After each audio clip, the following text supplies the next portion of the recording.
Worldwide, we're looking at approximately 350 million people with diabetes. There's no question that we're in the midst of a diabetes epidemic. Right now, 1 in 3 Medicare dollars is spent in the care of people with diabetes. 1 in 10 total healthcare dollars is spent on people with diabetes. There's no question that this is a major problem. What in particular is the correlation with the diet and diabetes? I'm not going to get into that. Into diet? No.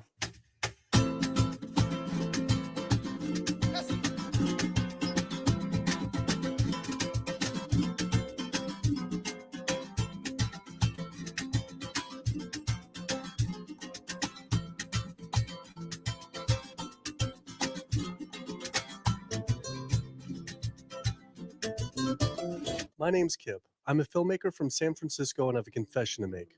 I'm a recovering hypochondriac. Like so many of us, I have a family history of diabetes, heart disease, and cancer. My dad had his first heart bypass at 49, his second at age 50. My grandpa died young from diabetes complications, and both my other grandpa and grandma died of cancer. I was always paranoid that I would also get one of these diseases. Like any good hypochondriac, WebMD Symptoms Checker was essentially my browser's homepage. Even in my teens, I took Metamucil every day and a daily aspirin. I read all the latest self-diagnosis books. I ate every multivitamin I could get my hands on, and I was obsessed with bodily functions. I followed all the large health organizations' recommendations for preventing disease. I exercise regularly, don't smoke, don't drink soda, get enough sleep, reduce stress, and grew up eating what I thought was a healthy diet. Until World Health Organization this morning has classified processed meat such as bacon and sausage as carcinogenic, directly involved in causing cancer in humans. Processed meat is clearly linked to an increase in cancer. Hot dogs or bacon could be just as dangerous as smoking cigarettes. the World Health Organization had looked at over 800 studies from 10 different countries, finding a direct link to consuming processed meat and cancer. Just one serving of deli meats daily increases your risks of colorectal cancer by 18%. I had no idea that what we ate affected cancer rates, but I never felt like I had eaten a lot of processed meats until I realized that processed meat includes hot dogs, bacon, sausage, salami, ham, pepperoni, cold cuts, and deli slices, basically everything I grew up eating. The World Health Organization classifies processed meat as a Group 1 carcinogen, the same group as cigarettes, asbestos, and plutonium, and classifies red meat as a Group 2 carcinogen. Was this like I had essentially been smoking my entire childhood? If processed meats are labeled the same as cigarettes, how is it even legal for kids to be eating this way? I thought this was new information, but many of these studies have been around for 50 years.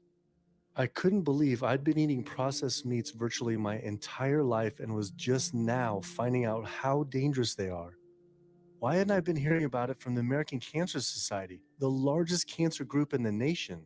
When I went on their website, I was shocked to see that none of this information was featured on their homepage. But even more shocking, on their Eat Healthy page, they actually encouraged eating Group 1 carcinogenic foods like processed turkey and canned meats. This is after the World Health Organization reviewed over 800 studies definitively linking processed meat to cancer. Thank you for calling your American Cancer Society. My name is Sam. I'm a cancer information specialist. How may I help you today? Hi, I was calling because I was wondering why you all recommend people to eat processed meat on your website, which the World Health Organization has classified as a Group 1 carcinogen, which is in the same class as tobacco smoking, asbestos, and plutonium. This would be like a lung association having a how to roll your own cigarette section on their website. It's kind of the same thing. But let me just place you on a brief hold because He wasn't able to answer my questions and said someone would get back with me. I had always been concerned about cancer because both my grandma and grandpa died of cancer. I wondered if things would have been different had they known the link between diet and this terrible disease. In the US, 1 out of every 4 deaths is from cancer. Oh, sweet. American Cancer Society rep confirmed an interview this week. So we just went in for the interview with the American Cancer Society rep, and the security guard said there's no interview scheduled. So I went into my phone, and it turns out last night, after I told her that the interview is going to be about the correlation between diet and cancer, She said she could no longer do the interview. After repeated emails asking why she was declining my interview to simply talk about diet and cancer, she stopped responding altogether. Why would an American Cancer Society rep not want to talk about this? I was, however, able to connect with a growing movement of doctors who are willing to talk about the link between the standard American diet and disease. And it goes beyond just cancer. I took my old trusty van, Super Blue, once again out on the road. 2/3 of adults are now overweight or obese, and we have an epidemic cascade of debilitating disease that's overcoming the country. There's no way we can sustain the current style of care with the epidemic that we're creating with our diet and lifestyle choices. The diabetes, the arthritis, the heart disease, the dementia, the obesity, the cancers are affecting about 70% of deaths. All the data is that those 70% of deaths and morbidity are largely lifestyle related and preventable. Most kids by age 10 in the US already have fatty streaks in their arteries, the first stage of atherosclerosis leading to heart attacks, strokes. Here in American medicine, we operate from the disease model. We are in the business of treating sick people. We are not in the business of trying to prevent people from becoming sick. When you look at chronic disease risk, all the things that we walk around worrying about, actually dietary choices trump smoking when it comes to those risks. If I could deliver one message to the researchers who are looking for the cause of diabetes and the cause of clogged arteries and the cause of high blood pressure and the cause of obesity, I would tell them the answer's in 3 words. It's the food. It's what Americans are eating. Today, with 2/3 of Americans being overweight, clearly there's a food issue. In the next 25 years, 1 out of every 3 Americans will have diabetes. My name's Michael Abdallah. I'm from Atlanta, Georgia. And unfortunately, I was diagnosed about 10 years ago with diabetes. And 8 years ago, I had 2 stents put in. I don't know where to go. I don't know what to do. You're just like out of options and you don't know what to do. You're taking medicine. You listen to this doctor and the cardiologist says, take this. And the endocrinologist says, take that. And then your general practitioner doctor says, you don't know what's going on here. And it's a real challenging thing. And it's something that you don't want to get. You just don't want to get it. Government and media almost exclusively blame lack of exercise and sugary foods as a cause of diabetes. But I wanted to talk with an actual expert on the role of diet and diabetes. I went to speak with premier physician, diabetes expert, and researcher, Dr. Neil Barnard. What role does sugar play in causing diabetes? Drive me crazy. Diabetes is not and never was caused by eating a high carbohydrate diet, and it's not caused by eating sugar. The cause of diabetes is a diet that builds up the amount of fat into the blood. I'm talking about a typical meat-based, animal-based diet. You can look into the muscle cells of the human body and you find that they're building up tiny particles of fat that's causing insulin resistance. What that means is the sugar that is naturally from the foods that you're eating can't get into the cells where it belongs. It builds up in the blood, and that's diabetes. I had never heard that meat was associated with causing diabetes. We had always been told that sugar or obesity caused it. Renowned weight loss bariatric surgeon Dr. Garth Davis, though, agreed. Everyone thinks that you get diabetic because of carbs. They did a huge study in that EPIC study, 500,000 people. Carbs consumption was inversely related with diabetes. In other words, the more carbs someone ate, the less diabetes they had. But meat was strongly correlated. Get that aha moment. The starches, the carbs are good for you.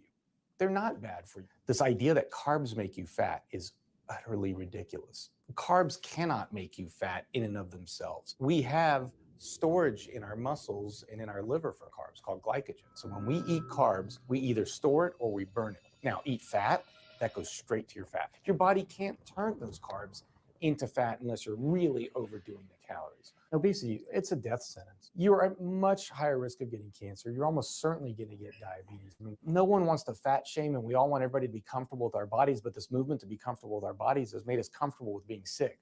And that's a huge problem. I go into the hospital and I look around me, people on dialysis, all these sick people, and just about every disease in there is because of what people are eating. Here's the thing.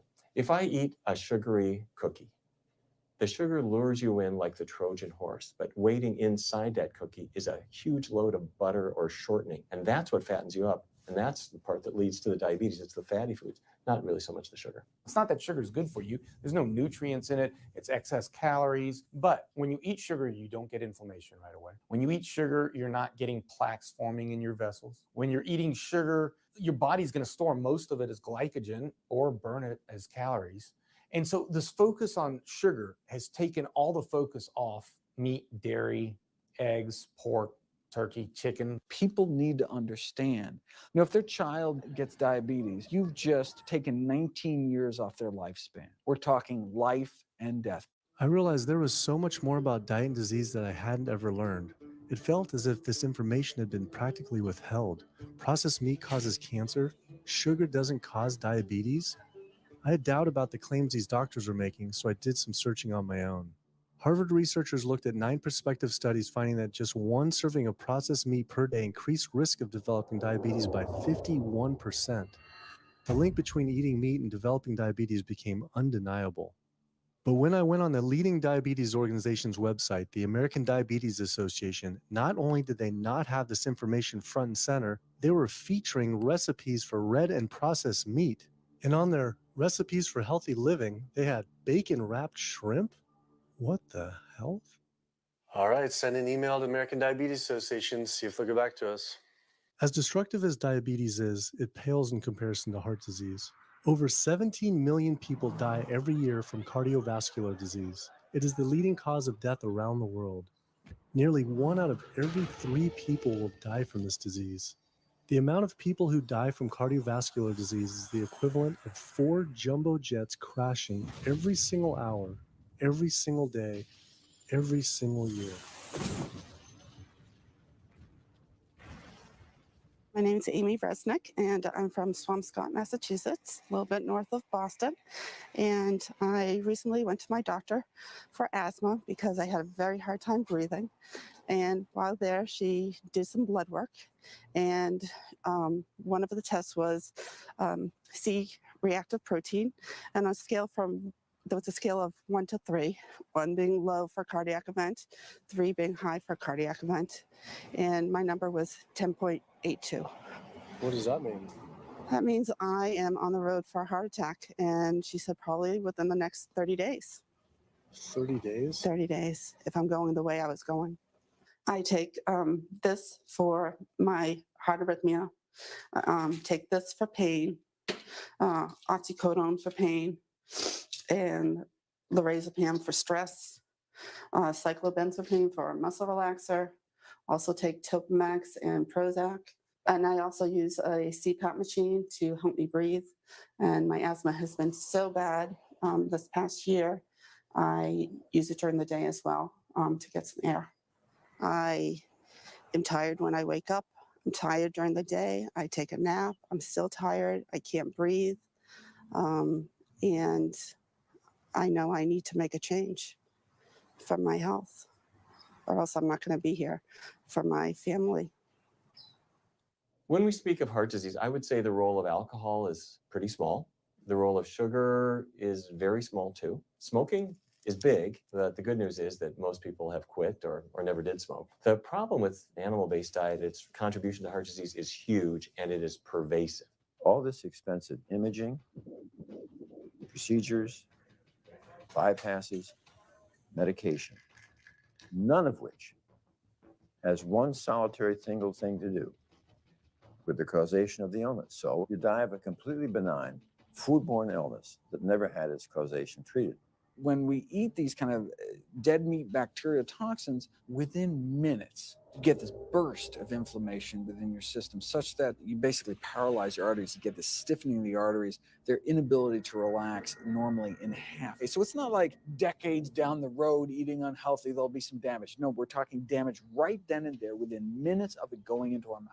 Many people are given the diagnosis of Alzheimer's disease when it's not true Alzheimer's at all. The vast majority of people suffer dementia due to their tiny blood vessels in their brain clogging up and their nerve cells being shortchanged of oxygenated blood. And guess where that blood vessel dementia comes from? Those little tiny arteries are clogging up from that steady stream of fat, cholesterol, etc. It's really quite clear from the standpoint of cancer and the standpoint of cardiovascular disease that animal protein plays an enormous role. Is chicken better? It's a question of whether you want to be shot or hung. The flesh food that I would eliminate from the American diet would be poultry, would be turkey and chicken. A brilliant advertising campaign has convinced people that, oh, it's white meat, it's healthier. The leading source of sodium in the American diet for adult is chicken. It can be labeled all natural chicken, but be injected with the salt water, having up to 800 milligrams of sodium. Heterocyclic amines are clear-cut carcinogens, and they can form in any kind of meat as it's heated, as it's cooked. But by far the biggest source is chicken. We sent researchers into fast food and family restaurants. Not only were there carcinogens in every single restaurant, but we found them in every single chicken sample that we took. If somebody brings their family in and they're buying a bucket of chicken, nobody tells them that there are carcinogens. If you're selling carcinogens to people, you've got to warn them that they're in there. But the American Cancer Society encourages people to switch from red and processed meat to chicken. Why would the American Cancer Society tell people to switch from eating one carcinogenic food to another when a Harvard University study showed that men with prostate cancer who eat large amounts of chicken increase their risk of the disease progressing 4 times? The number one dietary source in America of cholesterol is chicken because of the volume of chicken. You know, chicken's become grilled chicken and organic chicken. It's machismo, but it has nearly as much cholesterol per gram as red beef. So just on sheer volume, it's the number one source. Yeah, eggs being close behind. I never really thought about eggs much. I just thought of them as a standard part of a healthy diet. But then I found a study suggesting that eating just 1 egg a day can be as bad as smoking 5 cigarettes per day for life expectancy. The yolk of a hen's egg is the most concentrated glom of saturated fat and cholesterol. It is made to run a baby chicken for 21 days with no outside energy. It is pure fat and cholesterol. And when we put that into our bloodstream, it coats our red blood cells. Our blood gets thicker and more viscous. It changes our hormone levels. It raises our cholesterol levels. There's nothing healthy about eating the yolk of the egg. But I thought cholesterol and saturated fat wasn't an issue anymore. You know, these saturated fat studies that have come out trying to vindicate saturated fat. This is a campaign by the dairy industry, right? Number one source of saturated fat is dairy. It's not meat. 2008, the global dairy industry got together at a meeting and explicitly, read their agenda, was to neutralize the negative impact of milk fat by regulators and medical professionals, unquote. So what did? They funded studies. The main study that started the whole saturated fat media craze was funded by the National Dairy Council. The egg industry similarly funds studies that confuse consumers by making claims that eggs don't negatively affect heart function. That is, only when compared to eating a McDonald's sausage McMuffin? So what they're really saying is that eating eggs is just as bad as eating a McMuffin. When you eat foods like beef or steak or a processed meat, a hot dog, you're not just getting saturated fat. You're also getting other additional toxins that are in that food. There's heme iron, carcinogens, processing chemicals. This is all a lot more complicated than just looking at saturated fat. You know, the strategy is not on making their products any safer. The strategy is to just try to confuse the public, to introduce doubt. You know, there's a famous tobacco industry memo. It's called Doubt is Our Product. That's all they had to do. They didn't have to convince Americans that smoking was healthy, right? They just had to introduce doubt. Then they would win. If there's just enough controversy, people kind of throw up their hands. I don't know what to eat. Confusion is their game. I really don't think people thought what they ate led to heart disease. They think, oh, it's genetic, my parents had it. I don't think people really think that what they ate led to diabetes. I think, oh, my parents had it, I was going to get it. And certainly cancer, I don't think that way. People have bad lifestyles that they've inherited environmentally. They've been exposed to a certain way of eating and living that they've carried on into their adulthood, passed on to their children. That is why they go on to develop the same diseases that their parents and grandparents may have had before them. But it is not inevitable. Even if you have a genetic predisposition, doesn't mean it's going to necessarily manifest. And what determines whether it manifests or not, maybe those epigenetic variables, the things that you can control, the environmental factors, the dietary factors, the lifestyle factors. So we can actually change the expression of genes, tumor-suppressing genes, tumor-activating genes, by what we eat, what we put into our body. So, you know, even if you've been dealt a bad genetic deck, you can still reshuffle it with diet. I had always thought that I would develop heart disease at a young age because both my dad and grandpa had heart attacks. I was taught that they were genetic, but their heart attacks probably had less to do with genes and more to do with their diets high in meat. That's why when I went on the American Heart Association's Heart Healthy Recipes page, I could not believe they had an entire section on beef recipes. This was just like the American Cancer Society encouraging eating group 1 carcinogens on their site. Meatloaf, pork loin, steak on your recipe list? Are you kidding me? It's like this menu is trying to give people heart attacks. At your website, we noticed heart healthy recipes, and we were kind of bewildered by why there's a bunch of recipes on a whole section on beef recipes, and there's also a section on egg recipes when there's such a strong link between beef, red meat, and heart disease. I honestly don't know because I don't do that, I guess. That's not what I do. Another organization rep that wasn't able to answer my questions, but he said that he'd have someone get in touch shortly. I was, however, able to talk to the president of the American College of Cardiology, Dr. Kim Williams. So the American College of Cardiology is a 47,000 member and growing organization with a dedicated mission to reduce heart disease and to improve patients' lives. And if you look at the incidence of hypertension and diabetes and mortality in men, they actually get reduced as you go higher and higher in terms of how much you restrict animal products. What about fish? So fish is a little different. You've got the 4 worries, which is PCBs, mercury, saturated fat, and cholesterol. And the cholesterol is all over the place. You can hit tuna in water, that'll be almost less than a glass of milk, to salmon or tilapia, which is higher than a pork chop. If you look objectively at fish, what you find is they've become essentially mercury sponges. And that's why in many parts of the country, they warn you, don't have more than so many of these fish a week because it's getting too much mercury can kill you. Fish are eaten by bigger fish who are eaten by bigger fish, and these pesticides and herbicides bioaccumulate in the fish flesh. And the big fish, including the salmon, which people think is the healthiest fish, truth is the amount of pesticides and herbicides in the flesh of these fish are shocking, and they have estrogenic and cancer-promoting properties in them. They'll say, well, but don't sardines have less concentration of toxic waste product than other ones? Something being less toxic doesn't make it healthy. It just makes it less toxic. Farmed fish is by no means healthier. All the antibiotics that these animals have to be fed, similar to chickens and turkeys kept in confinement. These fish get infections. They get fungal infections. They get bacterial infections. You've got to feed them antifungals, antibiotics, and these substances accumulate in the fish flesh as well. I always knew that pollution was bad for our health, but I had never thought about the environmental pollutants affecting food.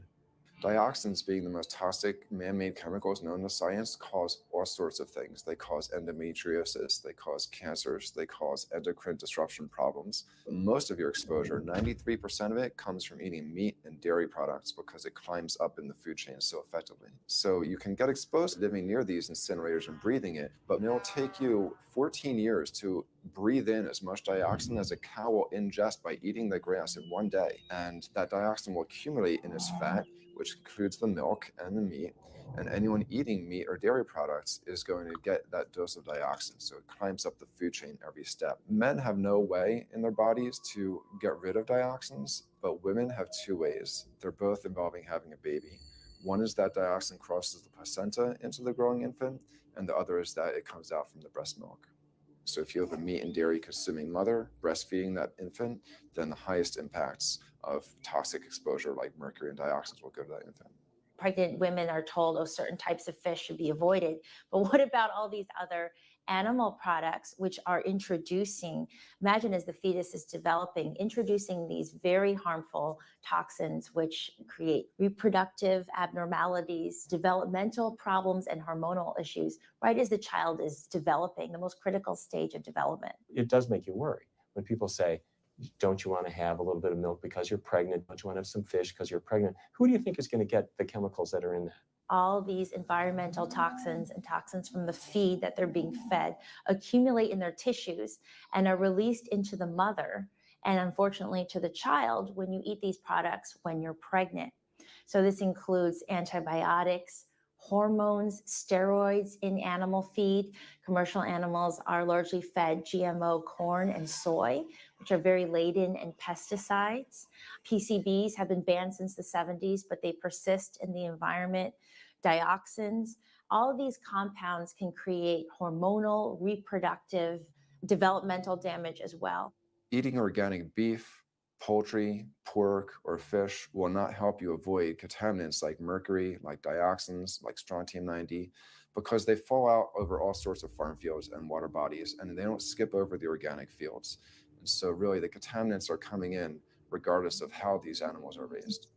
I had always been concerned about the possible health impacts of GMOs, but then found out that most of the world's GMO crops are actually consumed by livestock, with dairy cows consuming the most per animal. This fact, with everything I'd learned about bioaccumulation, made dairy terrifying, especially considering how much cheese I ate in my life. Cheese is an amazing product when you think about it. It's probably one of the single best foods at compromising health that you're going to actually feed to people. Think about it. You've got an animal product, so you've got all the issues of biological concentration. You have a highly processed food product, and not only does it have naturally a lot of saturated fat, but you put a lot of salt into it. There's a strong link between dairy foods and autoimmune diseases. And so that can show itself up as excessive production of mucus and exacerbation of asthma in kids who are prone to that, and even adults. And also there's an association between dairy foods and multiple sclerosis and type 1 diabetes, which is an autoimmune disease, and other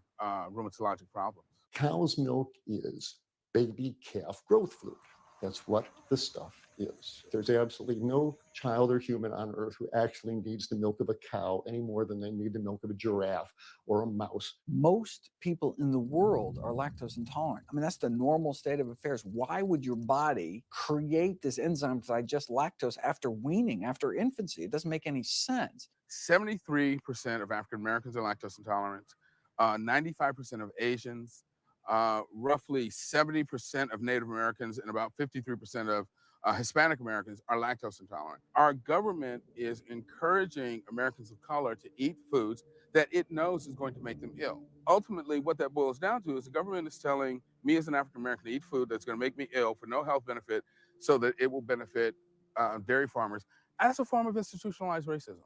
Yeah, milk is a risky food for human consumption. As a pediatrician, I see on a daily basis children suffering from conditions that are linked or associated to dairy consumption, such as eczema, acne, constipation, acid reflux, iron deficiency, anemia. Cow's milk protein is the most allergenic food. People say, well, no, I want hormone-free, not injected with bovine growth hormone. But milk is this hormonal fluid, so it's just packed with sex hormones and natural sex steroid hormones like estrogen, progesterone. In fact, doesn't matter if it's conventional milk, doesn't matter if it's organic milk. Milk without hormones, it's an oxymoron. Organic dairy has just as much saturated fat and cholesterol and galactose and all the things that you don't want as conventional dairy. Dairy products in general have a lot of other products associated with it, not the least of which is pus. I mean, they actually have laws limiting how much pus you can actually have in a milk and still sell it. I believe it's like 750,000 pus cells per cc. Because, I mean, you wouldn't want too much pus, and it'd be like pure pus. People might object. In fact, you could think of cheese as kind of coagulated cow pus, if you would. But I was always told that we need milk for strong bones. I'm Jane Chapman, and not too long ago, finally got some x-rays of the hips and back. Severe bilateral osteoarthritis of the hips. And actually, I'm scheduled for 2 hip replacements. That's bone on bone. It's the grinding of the joints. My stability is scary. I hold on to the walls if I'm at home. I've been told to use a walker. I'm only 61. This is not how you're supposed to live when you're this old. I have a really hard time believing that that's all that's left.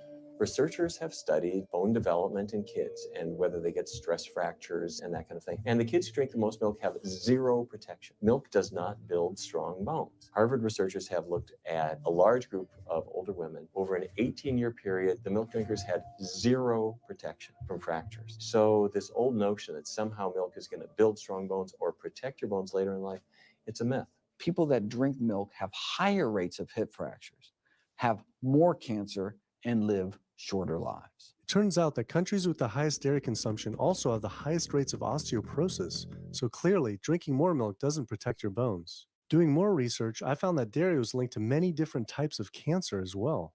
Just like many of us, I thought that the majority of cancer was due to genes, but only 5 to 10% of cancer is actually genetic.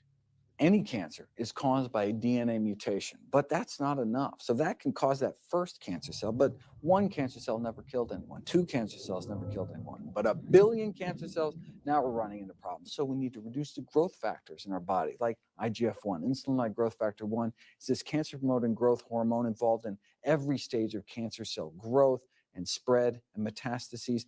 Any animal protein boosts the level of IGF-1. Dairy products increases your risk for various forms of cancer, especially those related to your hormones. So breast cancer, prostate cancer, ovarian cancer. So this is not a product, even in its most pure state, you want to be consuming because it does come with risk. I found out that dairy can increase a man's chance of getting prostate cancer by 34%. And for women who've had breast cancer, just 1 serving of whole dairy a day can increase their chance of dying from the disease 49% and dying from anything 64%. Why weren't breast cancer sites like Susan G. Komen warning everyone about this? For calling Susan G. Komen, this is Jocelyn. How may I help you? Okay, so we're wondering why you don't have a huge warning about the dangers of consuming dairy on your website when there's a direct link to breast cancer. There was a study published in the Journal of the National Cancer Institute that found out women consuming dairy who has had breast cancer increases their risk of dying of breast cancer 49%. I was wondering why it's not on your website. We cannot answer these types of questions. Once again, another health organization rep saying someone else would have to answer my question. Rather than risk being stood up again, I went straight to the local Susan G. Komen chapter to see if they would answer my questions.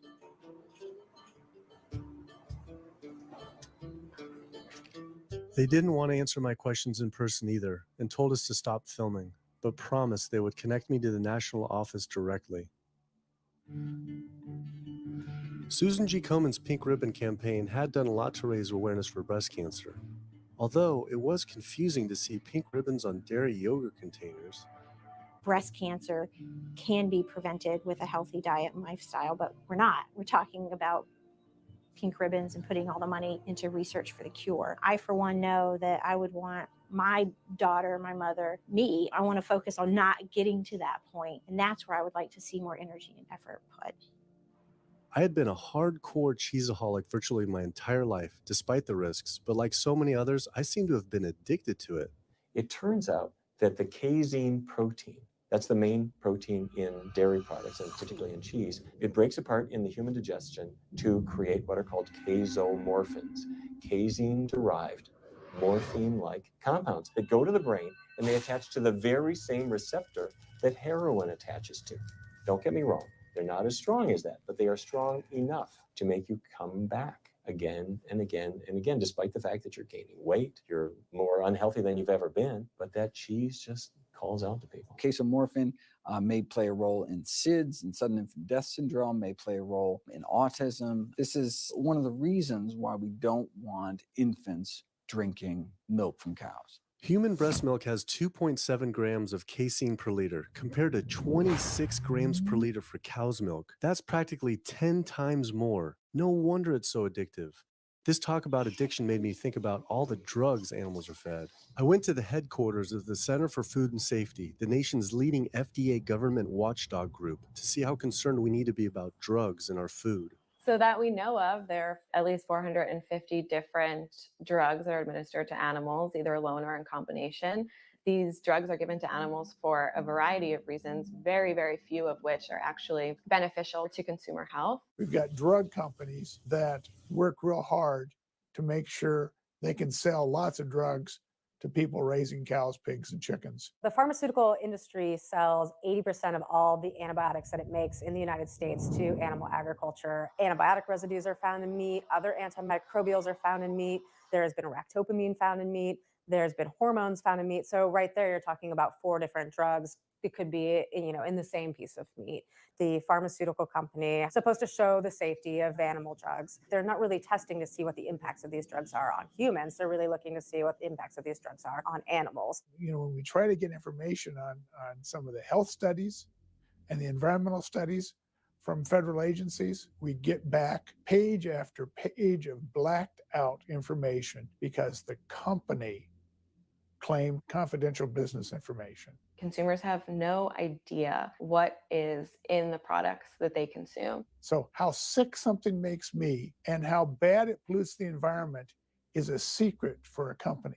In the animal agriculture industry, as in the tobacco industry, these companies really have a vested interest in making sure that the public doesn't have information about their effects and what risks are really posed to consuming them. Have this system where animals are living in their own waste. They're living next to animals that are sick or even dead, and they're stuck in cages with these animals. The bacteria tends to spread, so that the pathogens that are being created in these filthy conditions are breeding resistance to antibiotics, and the public are becoming exposed to those. We already have people dying from salmonella and other things that you eat. We're having about 3,000 people die every year in the United States. That's more than the number of people that were killed in 9/11 in the Twin Towers in New York. If we had some terrorist organization killing 3,000 people a year, we would be all over it. The antibiotic-resistant bacteria deaths that we have, on top of that, you get 20,000 people dying a year. That's 7 9/11s every year. Can you imagine if that many people were being killed by some terrorist group in the United States every year? We would find them. You know, the World Health Organization has said we're nearing a post-antibiotic era in medicine. You'll be at risk in minor surgeries to have a fatal infection. You'll be at risk going to the dentist if you have a tooth extracted, or it'll be like Civil War medicine.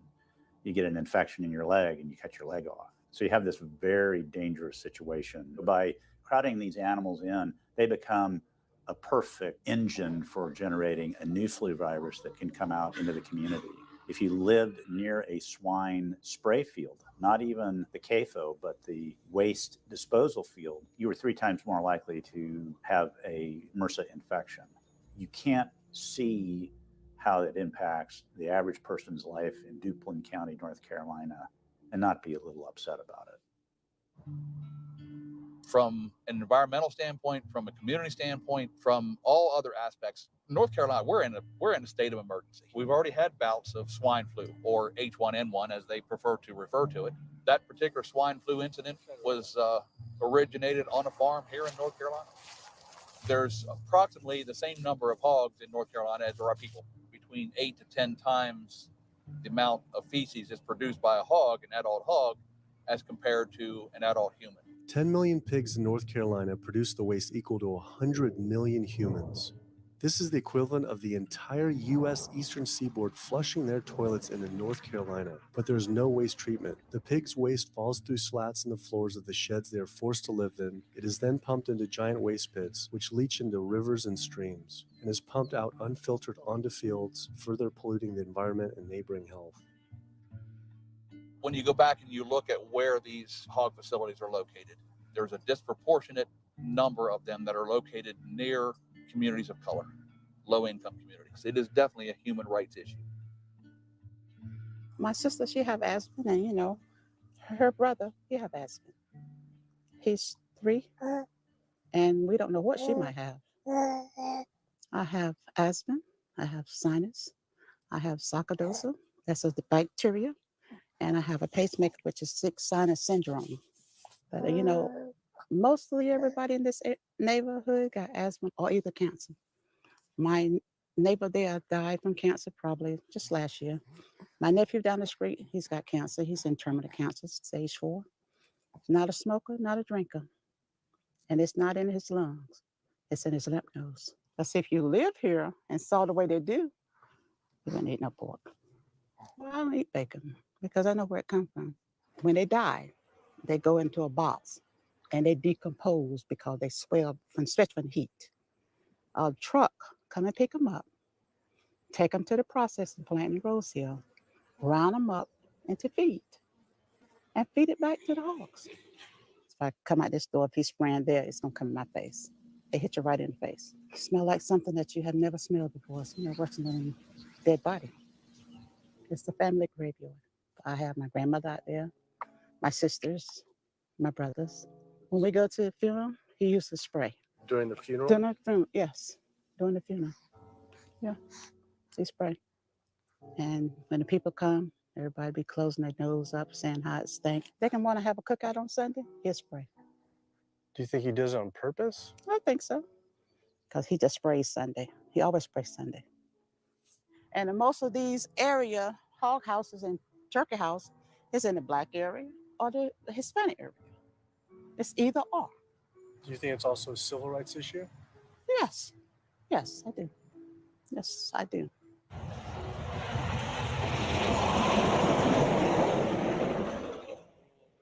There have been times in the past that I have gotten ready on the Sunday, gotten ready to go to church and come out, and the smell was so strong that I had to go back and regroup because it got in my clothes and I just couldn't go to church smelling like hogs, you know. I just couldn't do it. So I don't think the government cares. They care more about cooperation than do people, individuals. And they're going to keep on. They're going to put more chickens in this state. This is the feast season. You're in capital of the world right here in North Carolina. My state. Look, there's a blue line stream right here come into my property almost, and the Contentney Creek right here. I've seen that blue line stream now filled with feces and urine from that hog pen, and they can say, well, we feed the world. They're not interested in feeding the world. They're interested in making money. You take the money away from them, they'll let the folks starve. Because if you want to feed the world, you can feed the world with more corn, using corn and wheat and stuff like that, and you can meat. Meat is a luxury item. When we're doing things that hurt other people, we're wrong. But a lot of good people will sit there and eat bacon knowing that it's causing someone else to be very unhappy. I woke up the next morning to find the Burden River had experienced another massive fish kill from the pollution running off hog farms. Tens of thousands of fish were washing up on shore. All this talk about health, I realized that I was only focused on personal health. But health started to mean so much more to me. It was about health of my family and our communities. I couldn't under good conscience support an industry that I knew was harming others. Pollution from animal agriculture isn't just an issue in North Carolina, though. Raising animals for food produces more greenhouse gases than the entire transportation sector. It is a leading cause of rainforest destruction, species extinction, ocean dead zones, and freshwater consumption.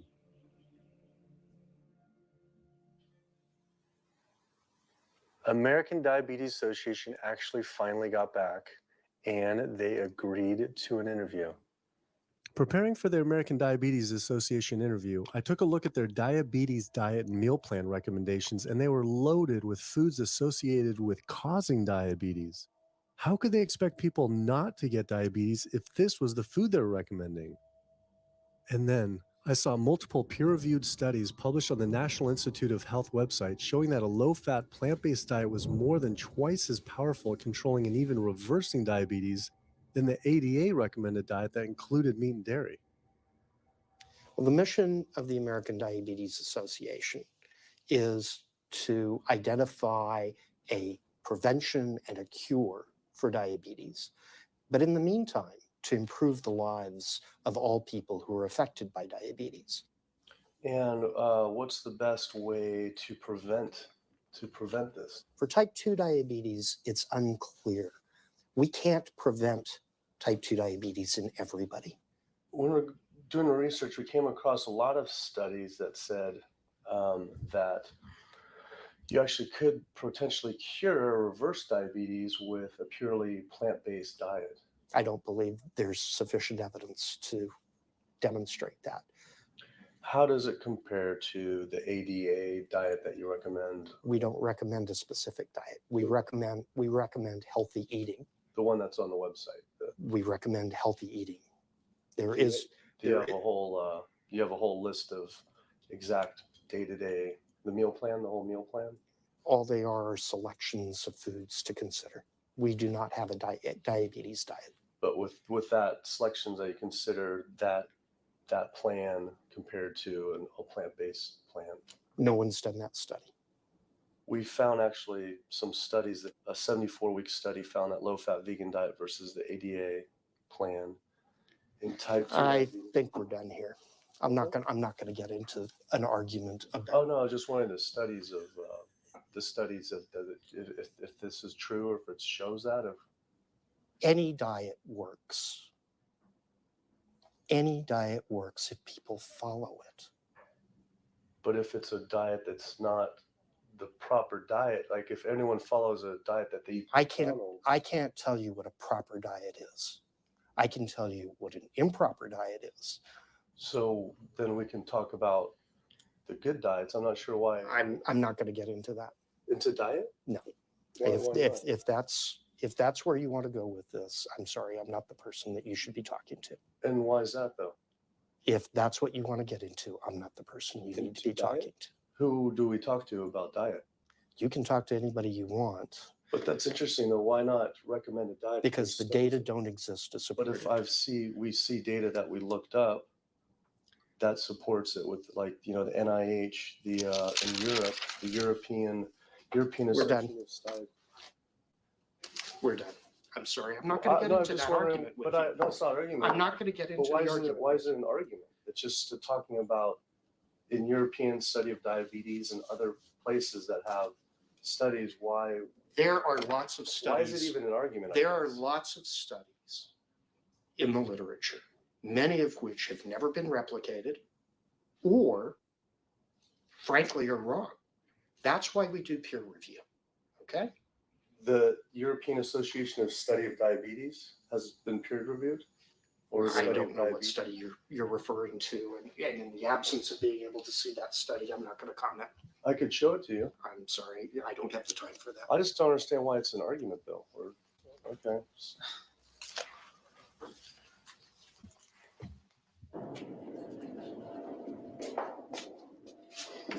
That was interesting. What he wanted to talk about was people living longer with diabetes. But once you mention eliminating diabetes or prevention, oh, whoa, now you cross the line. Prevention and cure, whoa, let's not go there. Not only did Dr. Ratner, the chief medical officer of the American Diabetes Association, not want to talk about diet, but the fact that he had such an emotional reaction to my question made it feel I was digging into something that he didn't want uncovered. I had always thought there was no prevention for type 1 diabetes, but then I did research and came across countless studies referencing the link between exposure to dairy at a young age and type 1 diabetes. I mean, this is a food made for baby cows. Cow milk protein gets into the bloodstream, and the body says, hey, this isn't supposed to be in the bloodstream. It makes antibodies to the cow milk protein, which then attack the pancreas and destroy the pancreas. How is this possible that ADA wouldn't have this forefront on their website? Why wouldn't they be warning all parents about this, even if there were only a slight chance? Why were they recommending people to actually eat these foods linked to diabetes? It seemed all of the large health organizations were encouraging people to eat the very foods linked to the diseases they're supposed to be fighting against. American Heart Association promoting beef, American Cancer Society promoting processed meat, pink ribbons on dairy products, and bacon-wrapped shrimp on American Diabetes Association. And then it all came together. What if?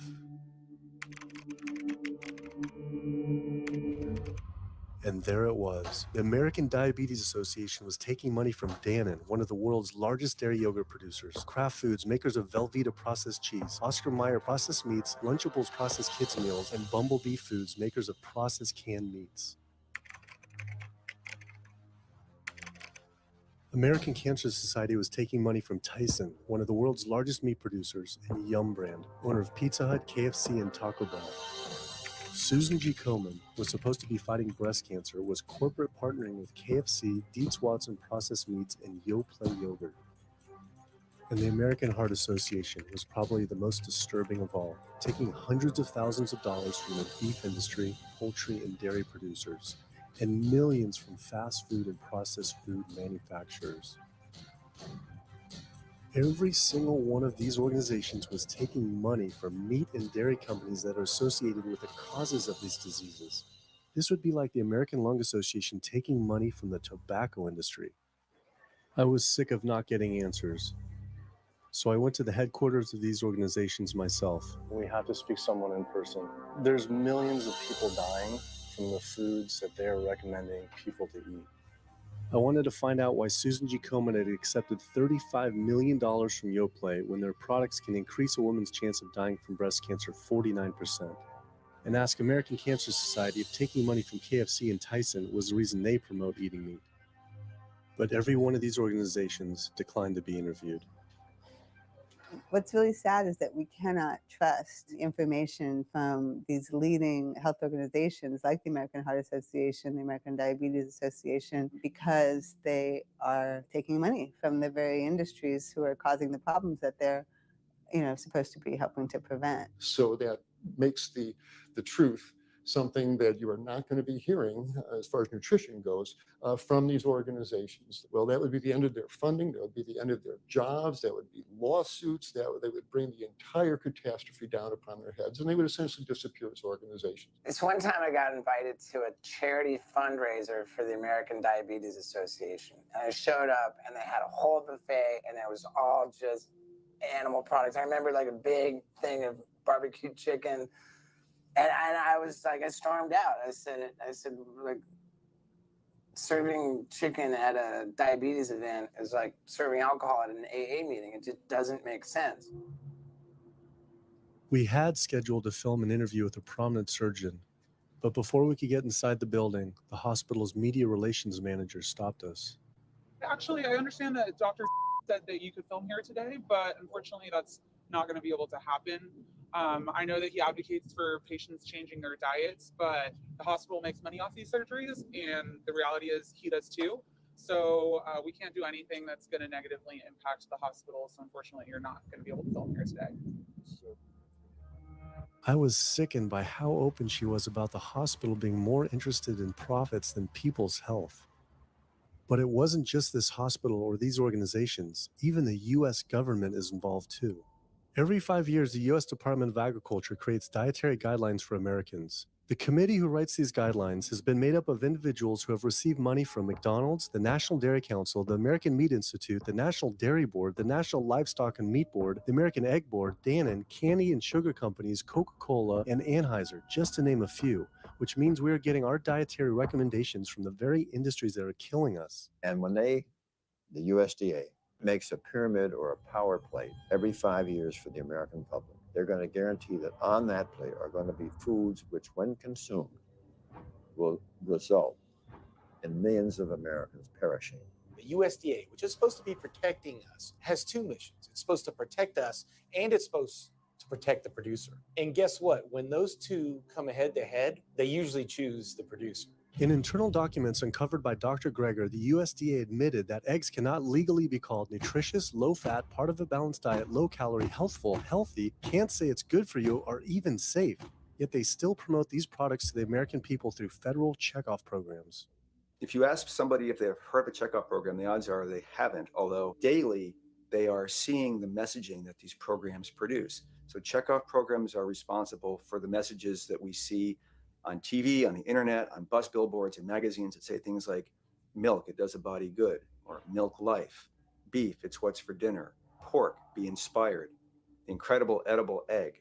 The dairy checkoff program gave $12 million to Domino's to just market cheese-heavy products. And this is the USDA, this is the government. If you've seen those ads for the Pizza Hut pizza, the stuffed crust, or a pound of cheese, those are all government advertising schemes for the industry. How can we put more cheese on beef? How can we put more milk in a coffee? Things like that to just drive consumption of these just unbelievably unhealthful products. So McDonald's, for instance, has 6 people staffed full-time, according to records we've found, whose salaries are paid for by this government program, but funded by the producers who are regulated by it. And these 6 people sit there at McDonald's headquarters and just come up with ideas. Triple cheese decker McCheese muffin stuffed bacon cheese slider with extra cheese? Yes. You don't think of it on a day-to-day basis that these are government programs. The Wendy's bacon double cheeseburger, government program. The steak fajita at Dunkin' Donuts, government program. You would just never think that this just pure garbage from a food standpoint is coming from a federally funded program. That's one of the things that makes checkoffs so incredibly creepy, is that it is our government telling us, eat more beef, drink more milk, eat more cheese, eat more pork.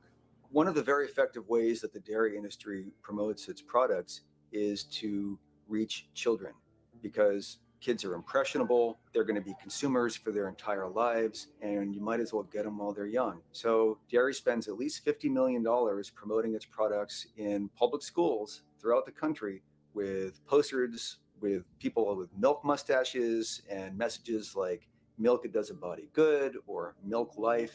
Targeting young people, right? The tobacco industry had to keep replacing their customers who are dying with new customers. Meat industry knows they have to target young people. That's why we have these foods in schools and marketing messages at a younger and younger age for kids to get hooked on all the wrong kinds of foods. So there's all kinds of parallels. School districts where processed meats are all over the place. Maybe it's going to be bacon on the menu, sausage, hot dogs, or pepperoni pizza. Any of those things are processed meats, and those are pretty much the worst of the worst with a direct link to colon cancer. And yet you have every day in the schools meal items with processed meats. If the Surgeon General puts warning labels on tobacco because of their cancer risk, why aren't the same warning labels on meat?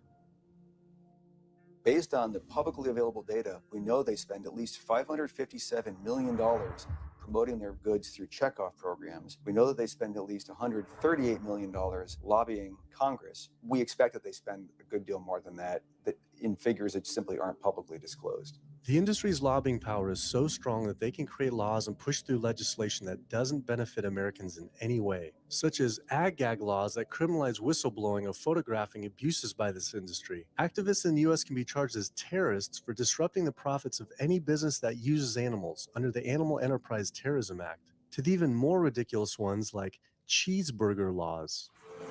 A cheeseburger law is a law that says a plaintiff cannot recover against a manufacturer, distributor, or retailer on the theory that the food made the plaintiff obese or caused an obesity-related disease. Cheeseburger laws are a direct response to a problem that the tobacco industry has had. Big Tobacco has paid $400 billion to state Medicaid programs. Cheeseburger laws proponents say, we don't want to see the same kind of thing happen to the meat and dairy industries. The fact that these laws are based on a model template called the Common Sense Consumption Act is actually ironic, because what they're saying is you, the consumer, should have the common sense to know that our food is bad for you. I've often typified the meat industry to people who maybe don't understand its power and reach as it's got all the money of big tobacco and big pharma, and it has the personality of the National Rifle Association. So any little thing that comes up, man, they beat it to death. Robert Martin wasn't exaggerating. When the profits of the egg industry were threatened by egg alternative company Hampton Creek Foods, extremely disturbing emails were uncovered by Ryan Shapiro and Jeffrey Light. We uncovered documents demonstrating the American Egg Board considers Hampton Creek, quote, a crisis and major threat to the future of the American egg industry. The American Egg Board considers a successful egg replacer company to be such a threat that they joke on their government email addresses about murdering the CEO. In internal government emails with the heads of the egg industry, they suggest having the CEO of Hampton Creek, Josh Tetrick, murdered, including a menacing email from the executive director of the American Egg Board.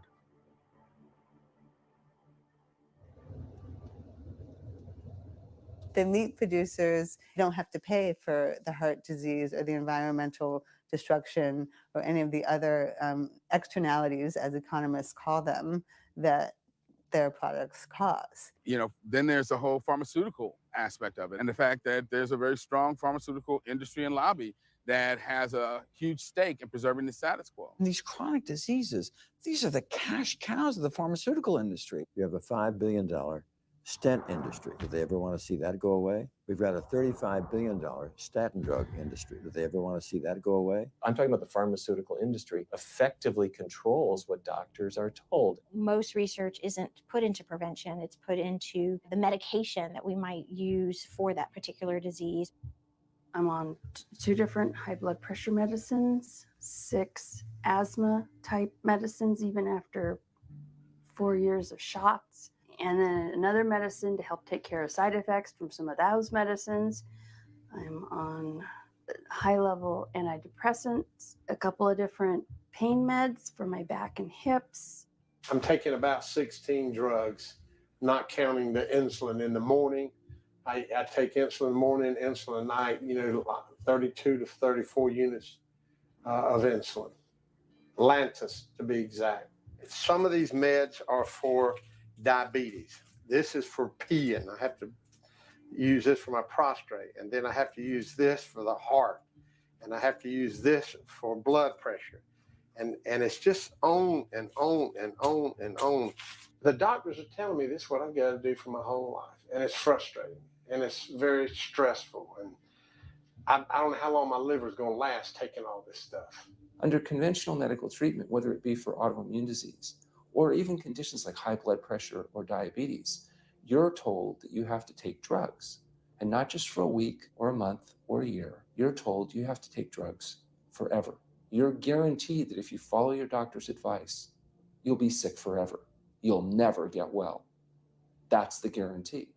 Because the strategies are all about manipulating the symptoms, not dealing with the underlying cause. You come in with that diagnosis, you get a bunch of pills that have nothing to do with the disease causation, or you get these procedures that have nothing to do with disease causation. It's a deception to say this pill will help you unclog your arteries, this one will save you from a stroke. No, it doesn't. The people who take the statins, etc., they still get their heart attacks, they still get their strokes. This does not reverse disease. This does not make plaques smaller. This is a fraud of massive proportion.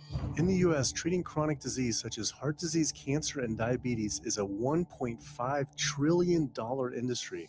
That's the GDP equivalent of the 10th richest country in the world. I went back and dug deeper into the health organization's funding, and there it was again. These organizations were accepting millions of dollars from pharmaceutical companies that are making billions of dollars from the very same diseases these health groups are supposedly trying to end. It seemed like a major conflict of interest, unless ending these diseases isn't really the goal. The pharmaceutical industry spends more money on lobbying than any other single industry. Just like animal agriculture, they are so powerful, they write their own laws that have had activists in prison to silence them. Government's in bed with anyone that gives them the most money, which is the pharmaceutical industry, which is the animal ag industries. Like, they are pumping the government full of money and resources, and in return, the government's giving them what they want: subsidies, imprisoning activists that go against them. And I think it's quite telling that these industries are working so hard and spending so much money to criminalize people for simply taking a picture, for simply recording what's going on inside of these facilities and making it known to the public. They're behind walls. They're underground. They're in these secret facilities that no one knows about. But if they did, they would be shocked and outraged. And I think people would not want to think that their pharmaceuticals, that their food are coming from these places. And that's why I think the ag laws are what they are, is because they are trying to silence people into not speaking out and not showing the truth. I finally realized how deep the collusion truly is between government and these industries, and how dangerous it could be to expose them. These concerns intensified after meeting the USDA whistleblower who revealed mad cow disease in the U.S. meat supply. USDA operates like the military. So when I got on TV and that, right away, USDA sent out memos to all the veterinarians and food inspectors. If anybody from the media ever contacts you, do not talk to them. Refer them to Washington, D.C., and we will talk to them. So right away, shut up everybody. American public should be very, very concerned about this. What's going on with USDA? Here in the United States, we have at least 4 cases of mad cow disease, but I'm almost positive there's more cases than that, but the government isn't looking for it. So what you're saying is that there could be already mad cow disease in humans. Right, I think a lot of it was misdiagnosed. With the Alzheimer's or dementia, it takes several years, you see the progression, but to make it easier, these doctors just sign off on it as dementia or Alzheimer's without actually taking a biopsy of the brain to see if it's that, or is it actually a prion disease like Creutzfeldt-Jakob disease or mad cow disease. Do you think it's safe to eat meat? I personally don't think it's safe to eat it because of the fact how the line speeds are increasing, and also our inspectors are not well trained enough. At the present time, the line speed now is going about 220 cows an hour. That gives you about somewhere around 4 cows per minute, so that's 15 seconds per cow. These dangerous slaughter speeds means that animal waste ends up everywhere. Testing shows 88% of pork chops are contaminated with fecal bacteria, 90% of ground beef, and 95% of chicken breast sample contain animal waste bacteria. There is nothing clean about eating this way, but it just isn't waste. It's also pus-filled infections.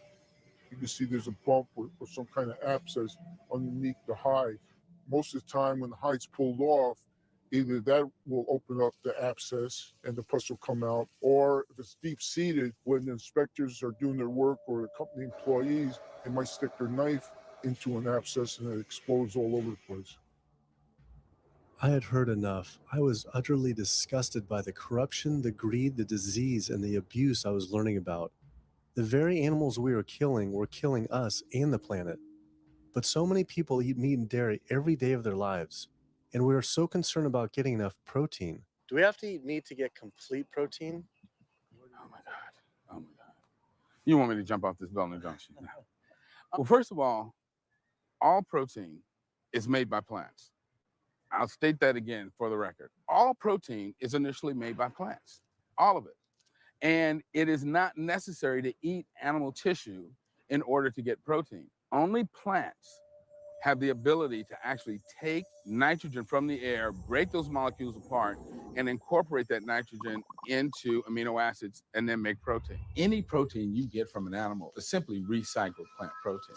If you ate a diet that was calorically adequate, and even things like brown rice and broccoli, and you got enough of it, you'd get enough both quantity and quality of protein. 2,000 calories of brown rice and broccoli is going to be about 80 grams of protein a day, including the essential amino acids that you need in order to maintain optimum health. I mean, grains are loaded with protein. Beans are loaded with protein. Vegetables are loaded with protein. You really want to get your protein from plants because plant proteins have a much more beneficial effect on our physiology. The funny thing about protein is most Americans get about twice the amount they need. Most Americans get less than half the amount of fiber they need. But the conversation tends to always be about protein. So in my mind, it's just this magical marketing campaign that protein has taken on over the decades. The question is not where do you get your protein, it's where do you get your fiber? I have never in my professional career seen a protein deficiency. I've never seen someone come in eating normal amounts of calories and they're protein deficient. You just don't see that. So human milk has the lowest protein content ever in any species ever tested. I mean, that's the fluid that's been designed by evolution over millions of years. And that's just like the perfect food for human babies, right? Perfect food, lowest protein content any other mammal. And so it gives a sense of kind of protein requirements for anything. So then rat milk, ape milk, donkey milk, any milk has ever been tested. And you hear this a lot in bodybuilders. They're like, well, I need, chicken, or I need fish to be, to be strong, to build muscle tissue. That is utter nonsense. The largest, strongest terrestrial animals on the planet are all herbivores. The biggest, strongest animals are all herbivores. When we bring in people and they're on meaty diets and we transition them to a plant-based diet, we always track what they're eating. Their vitamin intake goes up. Their nutrition overall goes up, dramatically better. And these same people might worry in advance, will I get the nutrition that I need on a plant-based diet? The fact is, you're not getting the nutrition you need on a meat-based diet, and you're going to get dramatically better nutrition on a plant-based diet. For an average sized guy like myself, I need about 56 grams of protein a day. That's optimum. Probably I really need 30 to 40 grams a day. Diets that are really high in these protein create diabetes, create heart disease, create cancer, create the diseases that I'm treating on a daily basis. But this is the opposite of what all the high-protein diet fads say. The food you eat determines the bacteria that live in your gut. Well, you eat animal flesh every day. You are summoning up bacteria that eat carnitine. And those bacteria will turn that carnitine into a molecule called trimethylamine. Your liver then turns that into trimethylamine oxide. That's a molecule from hell. That molecule drives cholesterol into the artery walls. And the people who are consuming this flesh-based diet are contributing to plaque building up. They may lose weight on this diet, and that's good. But what's happening inside your arteries, paleo friends? What's happening is that plaque is building up, and these are the folks who dropped dead at the gym at 39. Oh, he was lean, and he looked really good. But where is that cholesterol going? It's going into your artery walls. So I believe these paleo folks are setting themselves up for an epidemic of clogged arteries, colon cancers, autoimmune diseases. This is not a healthy diet. We are not carnivorous apes. Humans' closest living relatives are chimps, who get 97% of their calories from plants and the remaining 3% mostly from insects. Comparing the anatomy of true omnivores like bears, who eat both meat and plants, to frugivores like primates, who eat almost exclusively plants, the differences are pretty clear. Frugivore teeth have flat molars for chewing plants, where omnivore teeth are serrated for stabbing and tearing flesh. Frugivore jaws can move forward and back and side to side. Omnivore jaws cannot. Omnivores have much stronger stomach acid for digesting meat compared to less acidic stomach acid of frugivores. The intestines of frugivores is 9 times their body length compared to 3 times for omnivores. This is because meat will putrefy in the gut unless it is moved through quickly. If humans were indeed true omnivores, we would need to change our physiology and appearance quite a lot. But we fit every requirement of a frugivore.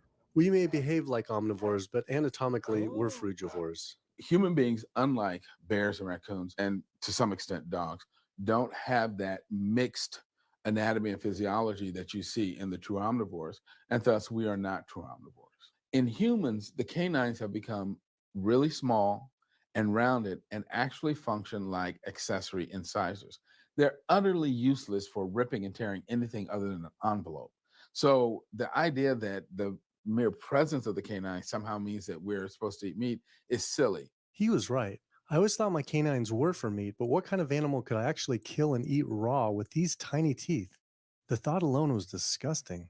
I mean, everybody loves a smoothie made with fruit and even some vegetables. But if you think about putting a fish or a piece of beef in a blender and grinding it up, the thought is absolutely repulsive.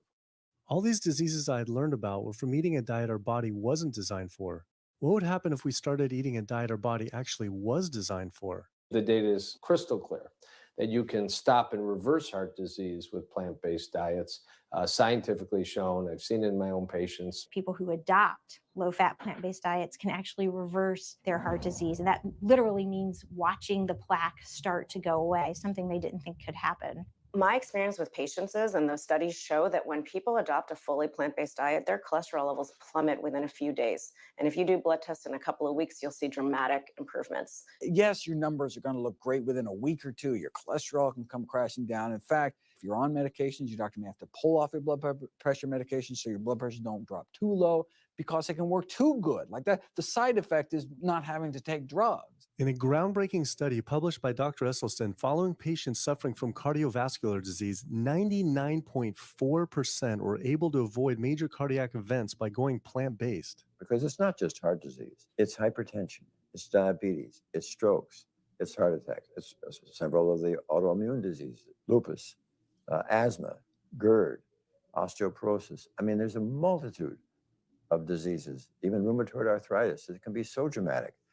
When you see these poor souls with just absolute crippled with rheumatoid arthritis go plant-based, then they come off their medication. I wanted to follow up with Jane Chapman, who had been suffering from severe osteoarthritis, and I could not believe what I saw after only a few weeks of fasting and changing her diet. So they're so amazing. See, like this a few weeks later. I know. From going from the walker, needing wheelchair assistance at the airport, to strolling down the street, enjoying the fresh air, the sunshine. 2 weeks. It's all it took, 2 weeks to get off all the meds and start to feel the inflammation just kind of drain out of the body, where the movement was much easier. Just a lot of healing occurred very, very rapidly just by doing the right things for your body. When you're treating diseases with drugs, you know, there's one drug you take for cholesterol, a different class of drugs you take for high blood pressure, different class of drugs you take for diabetes. But with diet, a plant-based diet affects all these diseases, one diet to kind of rule them all. The impacts of eating this way go far beyond ourselves. By getting rid of heart disease alone, we would save up to $48 trillion in USA, 3 times the US GDP. Conditions like high blood pressure, you don't have to take the drugs the rest of your life and be sick forever. What you can do is live in such a way that it gives the body a chance to heal itself. We took 174 consecutive patients with high blood pressure, and 174 people were able to lower their blood pressure enough to eliminate the need for medication. For inflammatory bowel disease like Crohn's, the best remission rates ever achieved through a plant-based diet. MS, multiple sclerosis, the best results ever achieved compared to any medical, surgical, any kind of intervention was a plant-based diet. You can see that with every sequential reduction in animal products, people live longer, they have less heart disease, they have less cancer, they have less diabetes. You can actually take human cancer cells, put them in a petri dish, and you can drip the blood of those eating vegan, get about 72% suppression in human prostate cancer cell growth in vitro. They wanted to try this again with women in breast cancer. So they said, let's see what a plant-based diet can do. After just 2 weeks, their bodies cleaned up. You drop their blood on the same carpet of cancer cells. You can clear off the whole plate. This is after just 2 weeks eating healthy, which raises the question, what kind of blood do we want in our bodies? My background is in industrial and systems engineering, and that was my career path for a long time until I got thyroid cancer, and everything changed from there. I decided that I wanted to try alternative methods and treatments rather than have surgery and have my thyroid removed, which meant I'd be on medication forever, and I didn't want that. I just started reading how a plant-based diet can heal the body, and it has worked for so many people. So I immediately just switched to a completely whole food plant-based diet. After a year, the cancer was completely gone, and my thyroid had shrunk to normal size, and I was completely free of that. This was tough to believe. Couldn't this all just be from eating healthier, though, like no sugar? Turns out Dr. Walter Kempner from Duke University back in the 1940s was reversing some of our worst killer diseases with diet alone. And the diet he was using was not only strictly plant-based, but it was made up of white rice, fruit, and table sugar. And he was reversing diabetes, he was reversing malignant hypertension, reversing heart disease, the diabetic complications, reversing diabetic blindness. So these people basically had death sentences, went to him, and were given basically sugar, this horrible diet, but it was strictly plant-based. If this information had been around since the 1940s, why don't all doctors know this? We're not taught about the power of food in medical school. No one is taught that the changes that we make with our diet are probably the single most powerful thing we can do to determine our destiny. It trumps our genetics. Why isn't your doctor telling this? Odds are your doctor never learned any of this. In fact, there's even a bill introduced just mandating physicians get 7 hours nutrition training every couple of years, just to kind of stay on top of it. And who came out against that? The California Medical Association. Even the family physicians, the surgeons, all the mainstream medical groups came out opposed. It's 7 hours. That's a lot, even if it's over 1 4-year period. So they're not just kind of neutral, but they're actually actively opposing nutrition education. Ironically, when patients come to doctors with questions, they assume that the doctor knows something about nutrition. And so it's kind of a double whammy that doctors haven't been taught much about nutrition. Why don't we hear about this from dietitians when nutrition is their entire specialty? Turns out the American Nutrition and Dietetics Association puts out nutrition fact sheets written by the industries themselves. The industries pay $20,000 per fact sheet and explicitly take part in writing them. So you can learn about eggs from the egg industry, and you can learn about lamb from the lamb industry. This would be like learning about the benefits of smoking from the tobacco industry. When people are eating meat, I think of it as a bit like smoking.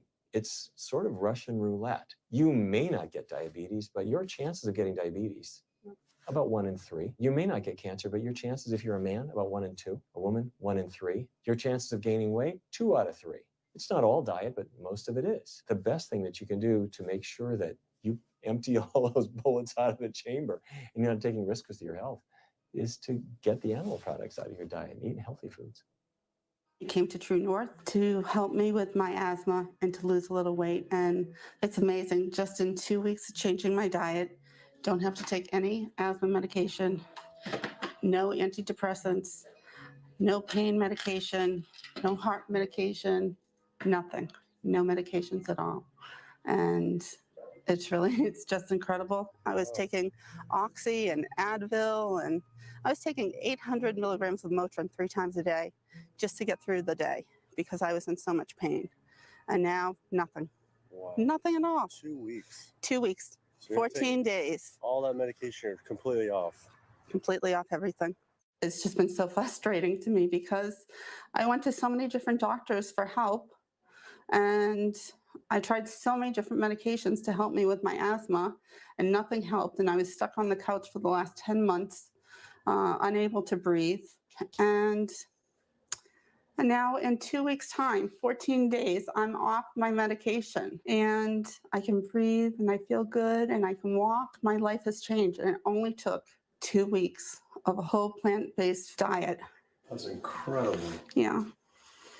That is incredible. It really is. It really is. I feel so blessed and so good and just so happy to be doing this. And I'm hoping that I can be a role model for other people and not be pushy about it, because everyone's going to do it in their own time. But thank God my time is now. Thanks. Thanks. As powerful as Amy's story was, I knew for some, eating 100% plant-based would still seem extreme. I think there's this sense that everything's okay in moderation, right? But we haven't seen that moderation works. There really isn't a study that shows that by eating meat and eggs in moderation, you can actually turn your heart disease around and get better. But I know people who've given up meat and they felt sick. Yeah, it's unlikely that anybody's symptoms are caused by a dead, decaying flesh deficiency. The lack of highly processed animal food products in the diet is not going to be associated with the causal factor about why they're sick. There is going to be a reason why they're not feeling well, but that's not going to be one of them. So I've had people go vegan and they come back to me and they're like, I'm hypothyroid and my doctor says I'm hypothyroid because plant-based diet makes you hypothyroid. I'm like, so what does your doctor tell all his meat eaters that are hypothyroid? Boy, what's an animal flesh or dairy that you can't get in plant-based? Cholesterol, heterocyclic amines, E. coli. You know, if you think about it, there is nothing in an animal-based diet that you can't get in healthier form somewhere else. The only other vitamin is vitamin B12. It's not made by plants, not made by animals either, made by little microbes that blanket the earth. So because the way we live in our sanitized world, unless you're eating bacteria-contaminated foods, we need to get a source of B12 from somewhere. So the healthiest, cheapest, safest source is to get a vitamin B12 fortified food or vitamin B12 supplement, not to get it from meat and dairy. What about people who say they have to eat meat for their blood type or their genes? I mean, it's like I need meat because I'm a Capricorn, or I need meat because I have an A+ blood. I mean, it's like, what do you say? No one has to eat meat. I mean, there's no vitamin, mineral, nutrient that you can't get from non-animal sources. Valentine's Day, I decided to go vegan and give up all meat, which was never in my thoughts in a while, million years, but I've heard so much success from people that are vegan. And so I gave up all animal products whatsoever. I've lost 29 pounds. I've been able to cut my meds in half. I've been able to cut my insulin in half. And now I'm going for the moon. I'm going to cut it all out. In the last 6 weeks, we've just had 3 grandchildren. And my ugly face is going to be around to see them graduate from high school and college. I'm going to be here. My mission is to let everybody know you do not have to suffer from diabetes and cancer and heart disease because someone in your family had it or because the doctors are telling you this is what's going to happen. You can take charge of your health and have a positive outcome just like I did. The reason I'm so committed to this is, my grandmother had diabetes and I didn't know what I know now about healing the body. And if I did, I feel like she could have lived at least a few years longer. And so it's in her honor that I do what I do. Because I could save someone else's grandmother, aunt, uncle, father from that, So I'm excited about getting the message out there. There's a common belief that eating plant-based is expensive. Not at all. It can be done in a very inexpensive way where you buy foods that are in season and you shop in the bulk bins, and that saves a lot of money. You can eliminate a lot of your expenses on your grocery bill by not buying meat and dairy because those things are expensive. Our meal plan for a family of 4 is $25 per person in the family. 2064? Oh, 2064. Whoa. That's for an entire week of food. Really? An exploding movement of elite athletes are utilizing vegan diets to heal injuries, speed recovery times, and enhance their performance. Before I was vegan, I was only bench pressing 315 like 5 times. Then after going vegan, I was doing 400, 425, 465. And I was like, oh my God, this is amazing. I'm vegan and I'm bench pressing 465 pounds. This is ridiculous. And as soon as I went vegan, tendinitis started disappearing. My strength in my right arm started coming back. High blood pressure was going down. You can't be strong and be dying on the inside. That's not strong. That's weak. That's really weak because you look big and strong on the outside. Yeah, big man. No, but your heart's crying for help on the inside. You're dying. I'm a professional parkour athlete, a two-time world freerunning champion.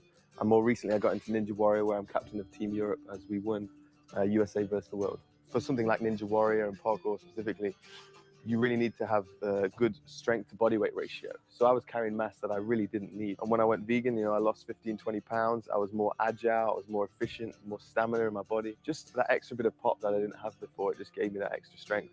So this is a very vibrant way to live. It can enhance you as an athlete. For me, 100% better athlete than I was before. It unlocks a whole new chapter of my training. The science is there, the health is there, the athletes are there proving that you don't need to eat dead animals to be strong, to be healthy. I started working out when I was 47 years old. All the muscles you see, I gained as vegan. I gained 15 pounds of muscles on my body, eating all plant-based vegan foods. All the aches and pains in my body just went away because I'm not ingesting so many inflaming foods, the acidic foods that animal products are. Gorillas, rhinos, and elephants, they all get their muscles and strength from eating plants. That's what I do. I travel all around the world for my surfing, and I've always been able to eat vegan. I feel like if you want something, you can make it happen. I just don't make any excuses. I would never not be vegan now that I know all the benefits and now that I know how it feels to be vegan. Every aspect of my life has been improved by adopting this lifestyle. I feel better, I perform better athletically, I sleep better, my energy with my kids is better, my focus at work is better, everything is better. My skin cleared up, kept myself trim for 9 years now doing this. All I can tell you is that I felt and I continue to feel better than I ever felt before. My friend Jason Lester and I were the first people to do this challenge called Epic 5, which entailed doing 5 Ironmans on 5 Hawaiian islands in under a week. An Ironman is a 2.4-mile swim followed by a 112-mile bike, and then running a marathon, 26.2 miles after that. So we did 5 of those in a row on 5 different islands in a little under a week. Yeah. You almost die? Yeah. Where'd you die? So I guess the famous question, where did you get your protein in there? From plants. Like so many people, I was looking for excuses not to change my diet. But once I finally did, I felt liberated. Within days, I could feel the blood running through my veins with a new vitality. Within weeks, I felt a transformation throughout my entire body and mind. Not only could I survive on a purely plant-based vegan diet, I could thrive. I felt amazing. I competed in my first marathon in 6 years, training half the amount and beat my personal record by 23 minutes. Less than a month later, I did my first full Ironman. Although I could possibly get away with eating a little bit of meat and dairy without ill effects to my personal health, I could no longer willingly support an industry I knew was causing so much suffering to communities, families, and all life on the planet. A whole new world opened up. I felt whole again, connected to a greater sense of what true health is, and where true health doesn't end with me, but begins with us. If people adopted a plant-based diet, the changes we would see in our individual health, in our national health situation, and in this physical environmental world we live in would be so profound. I mean, today, you can say, I'm not going to eat that stuff anymore. It's one thing that I can do myself personally to make a difference. It will give you a greater sense of well-being and happiness when you know that, one, you're not destroying your health every time you sit down to eat, you're not promoting cruelty, and you're not damaging the earth. I don't want my gains to be at the detriment of the planet of other things. And yet I'm not weaker, I'm stronger. That's the beauty of it. When you're altruistic, when you make choices for the greater good of others, it comes around, benefits me as well. It benefits us all. Studies show that we can not only survive, but we can thrive. I just feel this is a great way to live, not harming other beings when we can be healthy and happier. I love it. It's a great life. I never thought that I could feel this good at this age, and I just want everybody to feel this way. I feel like a 20-year-old. I'm almost 50. Nothing tastes as good as healthy feels, basically. And so the choices that we make every single day, day in and day out, around our food has the capacity to bring us true health and optimal wellness, not just individually, but collectively, as a species and for our planet. We're not going to live forever, but while we are alive, we can live well. And for me as a doctor, that's what I want to see. Where there's a will, there is a way. And I believe that.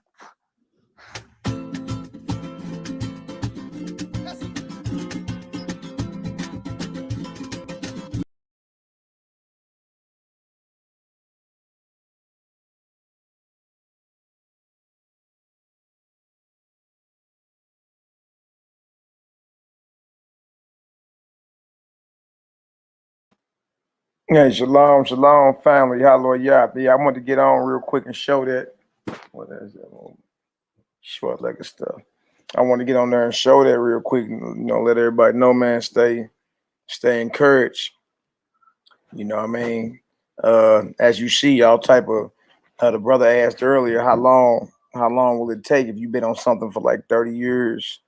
You know what I mean? Like meeting all that to reverse your situation. You know what I mean? And as you see, y'all, a few weeks, you know what I mean? short legged running through here. But yeah, just a few weeks. You dig? So, we all about peace, love, light, healing. You know what I mean? What's up, son? Give me fat, man. Give me fat. Nah, I'm little joking. But yeah, peace, love, light, and healing. You know what I mean? Actually, my YAHKI is live right now on his channel. I'm going over health, and then tomorrow night to Saturday night, we back dropping bombs, and just encourage the brothers and sisters to stay focused and to stay strong. And always remember this: if you know to do good and you don't do it, that's sin as well. You know what I mean? Hezekiah, what you want, though? And watch out, man. What I do this? What? What I do this? Nah, hey, man. What's up? What's up? And you want my watch? Take the watch, man. Let me finish. The Manoah Chains is the brother from HOI. His name is Yakata's own. If you're on IG, the Brew Boutique. The Brew Boutique is a channel. Get in touch with that brother. He get it out to you real quick too. You know what I mean? But look, if you know to do good and you don't do it, it is sin. You know what I mean? Because there's big stir right now. Y'all saying meat sin, eating flesh, or not meat, flesh. There's a difference between flesh and meat. Meat is what he gave in Genesis 1:29 and 30. That's the eternal dietary law. You know what I mean? And y'all, that's what we going back to. You see it in the beginning, you see it in the end. You know what I mean? It's just how people caught up in what they want to do right now because they see strong drink in the Bible. Let me see this. They see strong. They see strong drink in the Bible. Watch out. Hold on. They see strong drink in the Bible, or they see flesh in the Bible. You know what I mean? And well, I can eat that. You know what I mean? Because it's in the Bible, but just because it's in there, don't mean it's what's good for you. And that's the point. We know the story about in the wilderness where the Most High gave quail, but it wasn't a good look. Just reread the story in Numbers 11. It was not a good look, you know what I mean? In the end, why it was in our teeth, the Most High destroyed and buried the rebellious amongst our people. You know what I mean? As you see, you don't need, look, dedicate your vessel back to the Most High. You don't need none of that. You know what I mean? And y'all know dead flesh produces maggots. Maggots, you know what I mean? Then look, another thing I was tripping off for while we was watching that, I was looking at how they were talking about how that meat is being handled. I brought that out a few weeks ago. I was telling brothers, I'm like, look, the flesh you eating, or how the flesh is being handled. The flesh you eating is not even handled how it was in the scripture. You know what I mean? The way they got to hurry up and butcher these animals because of the corporate profit and greed. You know what I mean? It told you that your beef is 90% fecal matter. That's boo-boo. That's dung. You know what I mean? So no, it ain't clean. You over here talking about something, it's clean because it say it's not clean. Based off how they handling it, it's not clean. You know what I mean? And once again, y'all, in conscious Israel, the majority of the nation of Israelites are sick. And these are our people who have put down pork, shrimp, crabs, and lobsters. And they are still, you know what I mean, suffering as if they're eating pork, shrimp, crabs, and lobsters. What's the common denominator? What's the common denominator? It's the flesh. You understand? So We know better and do better. And if you once you know to do good and you don't do it, James 4:17 is sin. You know what I mean? Here you go, like, you know, I can eat that because it's in the Bible. I can drink that, but we all know it's bad for us, especially in this day and time. You know what I'm saying? The Bible tell you that knowledge is going to increase in the last days. Well, you in the last days, and knowledge has increased, and you are able to even look down into, you know what I mean, the cell of an organism and look and see what's going on. Things they couldn't even do back then. You know what I mean? You dig? So later for that, man, get back to Genesis 1:29 and 30. That's the eternal dietary law of the Most High. You feel better. Your blood will be electrified. Look, even when you go take a dung and we drop a dung out your rear end in the morning, it don't even stink. You know what I mean? Because you don't got poison up in you. You're not putting strong drinks of distilled spirits down your throat. You're not putting the carcass of dead animals in your mouth. You know what I mean? You're not, you know what I mean, filling or polluting your lungs with smoke and all that. It's time to dedicate these vessels that we call the temple of the Almighty to the Almighty, so you can harness that pure power and get out here and do the work the Messiah said that you're supposed to do. Also, on top of that, y'all, you know what I mean? I want y'all to understand this. Nobody can validate your walk for you. You know what I mean? We got to get back to listening to the word of the Most High. His word is what he's been speaking to you before you can remember. You know what I mean? You already know what's wrong, but you just be looking for somebody else, you know what I mean, to either green light your lust or to, you know, or confirm what it is that the Most High already told you. Maccabee can't validate you. You know what I mean? Get back to listening to the voice of the Most High, and you know, look, most of y'all already got your answers. You already got the answers to your questions. You know what I mean? Should I do this or shouldn't I do that? You already know what does say of the Most High. What has he told you? You understand? Understand this. You were the book. You were the book. And with every year of your life to go by, it's another chapter. You understand? You want to learn? Go out in the Most High's creation. You know what I mean? And check in. Go out in his creation. Go out in nature and learn. You understand? His creation reflects him. Ask any artist. Anything they produce is a reflection of the artist that created or produced it. You see what I'm saying? Go out into the Most High's classroom or his sanctuary, which is his creation of nature. Take them socks off, step in that grass, you understand, and study the creation of the Most High. You understand? And learn to tune in and listen to his voice. Look, his voice is the words of the Most High that are pure. It ain't what's written in books. It's what he's been speaking to you since before you can remember. And a lot of y'all always say, what, man, I should have listened to my first mind. That first mind is the Almighty. You know what I mean? I got a Kanaya Yasharala asked, what about fish? There's another documentary out there called Seaspiracy. Let me type it in for you. Seaspiracy. Like conspiracy, seaspiracy. Watch that. Blow your mind how the seas are dying, how the oceans are dying for man's blood lust.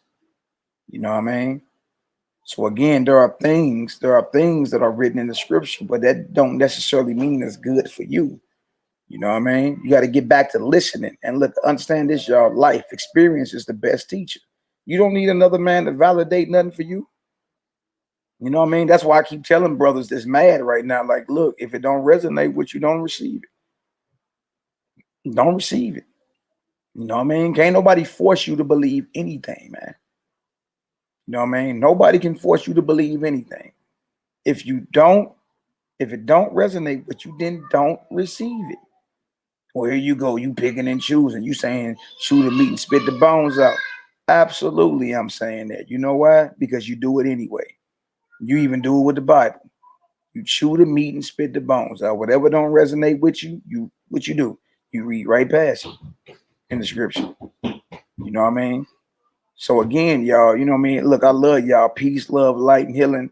You know what I mean? Hey, look, put down the flesh, put down the alcohol or the liquor, and put down the smoke and dedicate this. And in the end, everybody mad on social media because we let you know, we telling you to live. You know what I mean? Live life. You know what I mean? You sinning if you don't eat lamb on Passover and all this extra stuff. I mean, look, If you don't understand, you know what I mean, that all the Israelites in antiquity did not. Watch out, man. I did your hug. You want to give me a hug? Yeah. All right, sir. Okay, man. All right. That's Hezekiah. Me. Yeah, that's me and you. You. That's Hammer, y'all. That's Hezekiah. No. Say shalom. Shalom. All right, man. Look, I'm live though, man. What's up? Good. He just got his hair cut. As he had, I was trying to braid him up, Noy. Well, I wasn't, but you know. See, he was trying to braid his hair. I had to cut his hair for him. so his hair grow even. You know what I mean? Say Yahoo. You know what I mean? But look, but that's what it's about, y'all. It's about living life. And you know what else I've been hearing? I've been hearing people say like, well, we gonna die anyway. You know what I mean? Look, man, I'm trying to live life as long as I can. You understand? I'm trying to live life as long as I can. I gotta be around for these short leggers and they babies, man. I'm trying to live. You know what I mean? The Most High is the God of the living. You know what I mean? He ain't the God of the dead, man. So what we teach life. Again, leave my stuff alone, man. We teach life, peace, love, light, and healing. You know what I mean? And yes, we telling you put down the things that are destroying us, as you can see. You know what I mean? And look, a lot of that was what you call a lot of that we read earlier was what you call clean flesh, chickens and all that. And you see what old boy was saying. Well, what about chicken and pork? He say, I mean, that's the difference between if you want to be hung or shot. It ain't no difference. It's all doing the same thing to you. And as you see them older people on there, it took them 2 weeks to turn around and get off that medication that the doctor said they would be on for life. Hezzy, chill out, man. Man, whatever. You got me messed up. What? Yeah, I'm at slam this little joke. You know what I mean? So y'all, it's all about living and doing what we call to do. Stop. Get up. Go there with your mom. Go. You gave me a hug already. What, man? Well, stop tripping. All right, quit tripping. And then also they went to the farm raised fish. How that ain't no better. We're talking about some fish that's farm raised. And come on, man. You know what I mean? Come on, man. Let's get back to Genesis 1:29 to 30. That's the eternal dietary. That's the dietary law. You know what I mean? You know what I mean? What you read in Leviticus 11 and Deuteronomy 14, y'all, according to what we read in Barnabas, is about the spiritual characteristics of men. Who you should be friends with and who you shouldn't be friends with.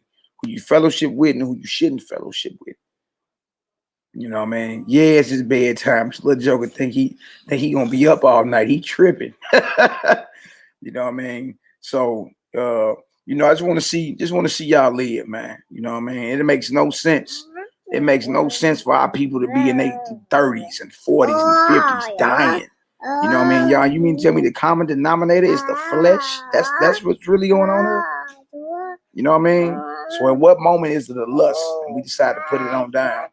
You know what I mean? And get on back. Y'all, we also got a presentation coming in a few weeks. We got a powerful PowerPoint we're going to put up on this channel and YAHKI channel about this so-called chicken that our people eat. You know what I mean? That is unclean, even according to that Leviticus 11 y'all talking about. Chicken is unclean. Yes, it is. Get away from it. You know what I mean? Tomorrow night, all the way to Saturday night, you know what I mean? Me and the young gunner, YAHKI, got a lot of been coming across a lot of powerful information and research. You know what I mean? And we're gonna just bring it out little by little. You know what I mean? There's a lot of people out there call themselves firing, you know what I mean? But they fired off too early. So we ain't even done presenting what we present. So majority of y'all that call yourselves firing that ain't gonna be doing nothing but apologizing. Like, dang, I ain't even know. I know because you was in a rush to jump out there and say, stop, man. Jump out there and say some things you ain't know nothing about. You know what I mean? So, you know what I mean? So it's all good. You dig? I mean, we prep for the war. That's easy work. You know what I mean? You know what I mean? But, you know what I mean? A lot of y'all got out there and fired off too early. We ain't even done bringing out everything. And y'all jumping out there having your little videos and there ain't nobody watching. You know what I mean? You out here thinking, you know, and then you let the one Negro put a battery in your back because he can't stand alone and got all y'all riled up.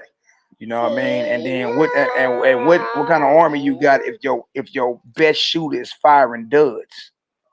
If your best shooter, if your best chance, your best shooter, y'all, is firing duds, then look, you can't stop the rain. A storm is coming. You know what I mean? Here, get up off me, man. Go over there with your mom. Go. Go over there with your mama. You know what I mean? Again, if your favorite shooter, if your best shooter is firing blanks, then you know what I mean, all them little shots y'all thought y'all was throwing, y'all all miss. You know what I mean? And y'all may come against what this truth is, but you ain't coming against us.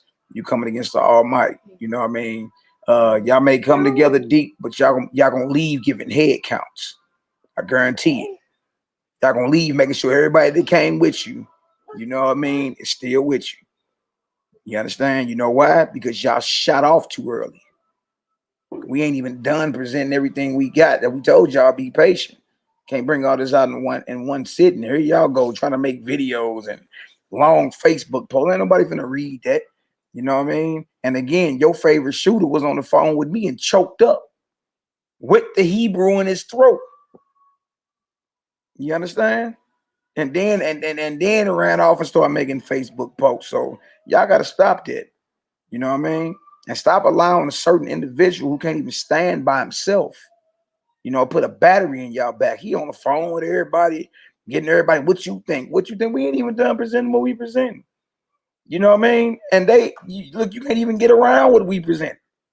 So though hands you in the hand, the wicked won't go unpunished, man. You dig? So again, this is what we doing, y'all. You know what I mean? We are encouraging our people to live and put down whatever is poisoning them. You know what I mean? And us doing that, we're not sinning. You know, well, how you keep the Passover? You don't eat lamb. With John the Dunker, or the baptizer, said the Messiah is the Lamb of the Most High. We believe in his testimony. How about that? Passover is a memorial, an oblation. And even when you read John, Mark, Matthew, and Luke, you understand, it don't say nothing about that he was eating lamb when he sat down for Passover. You know why, y'all? Because every Israelite sect did not look at the Torah the same way. Everybody look, the proof of that is this. This is the proof. The proof of that is this. It wouldn't have been so many different sects, so many different groups of Israelites if they all didn't look at the Torah differently. You know what I mean? So we profess that ancient faith of the Nazarenes, following Yahushua of Nazareth.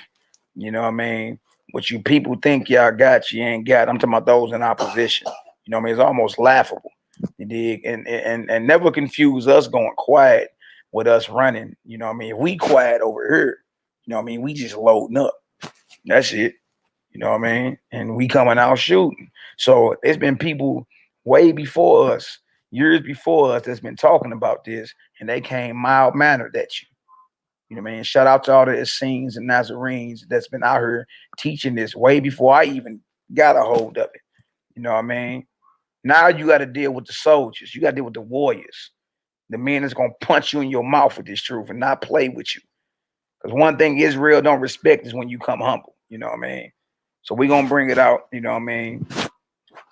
Wednesday, tomorrow, so-called Wednesday, all the way through Saturday. You know what I mean? I see my sister Brandy in the building. What up, Brandy? At this point, we just need to leave it alone. It may take us some time, but it needs to be done on Young King letting us know he yeah, no doubt. No doubt, y'all. Us telling you to stop all that, stop eating the flesh and get back to living. Trip off this, y'all. Trip off this. That ain't denying the Messiah. Negroes believe because you ain't eating flesh, you denying Messiah. You dig? And if what you looking at is law in Leviticus 11 and Deuteronomy, that's dietary. Like, what if that's law? It would be a sin not to eat meat or flesh. It would be a sin not to eat flesh if that's law. Y'all, let's talk about spiritual characteristics of men. Who to be friends with or fellowship with, and who not to be friends with or fellowship with. You dig? And even in that Barnabas, he goes into it and says, they look, our people being carnal took that as if the Most High was talking about literal meats. You know what I mean? So everybody's scrambling and, oh, y'all saying put the Bible down. Who said that? If you're going to teach out the Bible, teach life. Teach life. Men doing radio shows. My ops getting together. Look, both of my ops get together and get on the radio together. I'm like, wow, this is what it took for the ops to get together.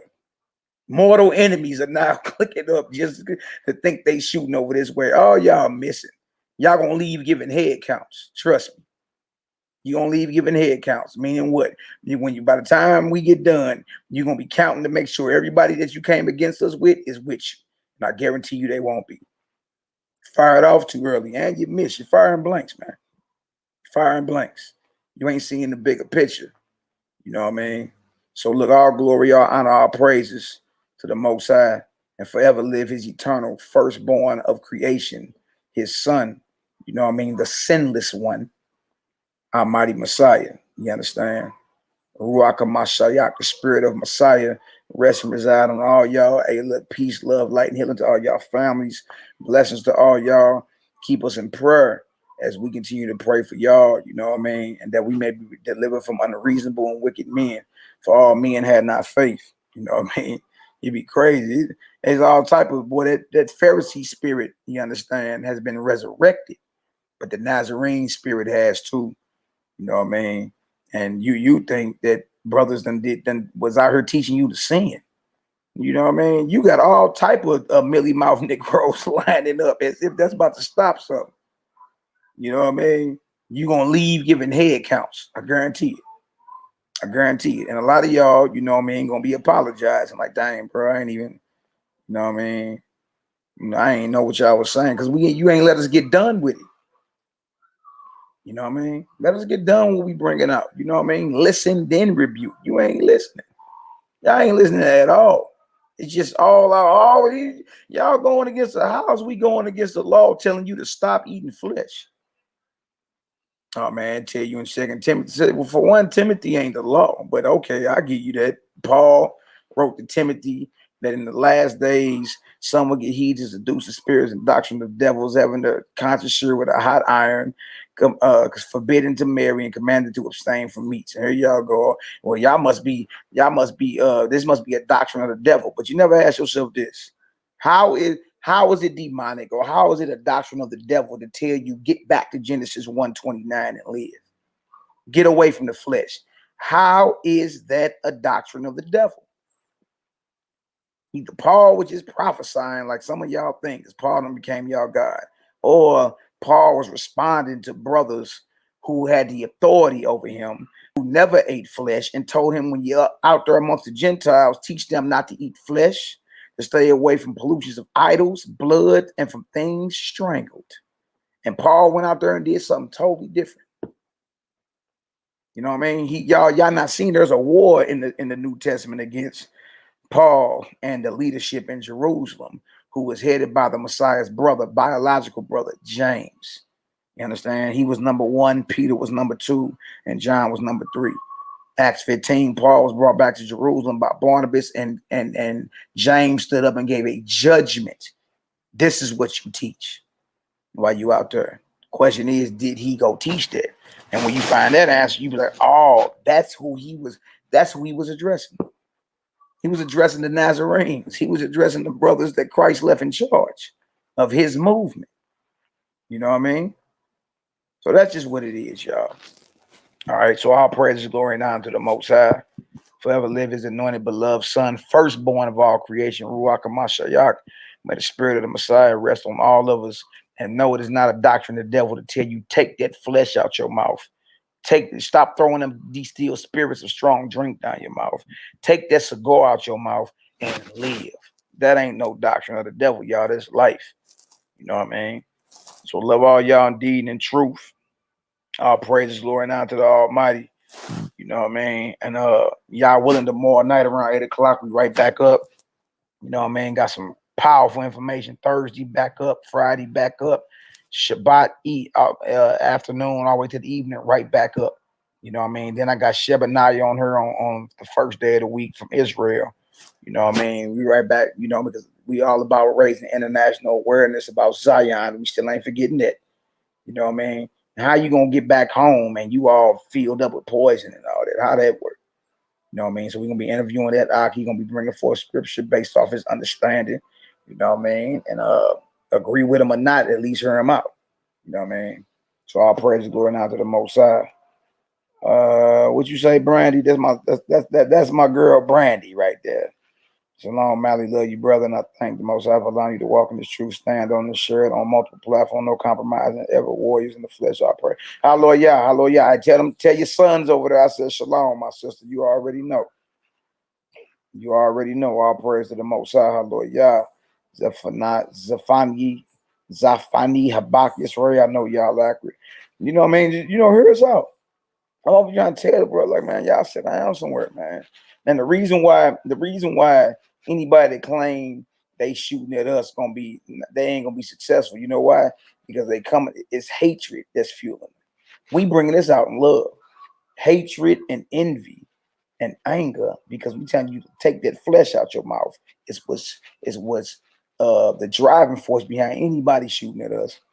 That's it. You know what I mean? But you gonna leave giving head counts. I guarantee it. Guarantee it. You know what I mean? Yeah, look, y'all ain't even got enough. Y'all ain't even got enough. And look, every way you responded, we already considered it. We 20 steps ahead of you. We know, look, we already played the whole board out. It's chess. We already played it out. You know what I mean? Also, Iman Set Apart Living, y'all willing, she gonna be on the show at the studio Thursday with us. And a lot of y'all don't know this Iman right here went to theology school. You know what I mean? They went to theology school. She went to theology school. And she straight said on the comment board that, you know what I mean, they actually teach in theology school. They teach you the conflicts and the contradictions in the Bible. Wow. So we're going to have our own too, just to, you know, break down what we're talking about. You know what I mean? So y'all saying put the Bible down. No, you don't put the Bible down. You know what you do? Teach life when dealing with the Bible. There's no look, there's no reason for you to be teaching death.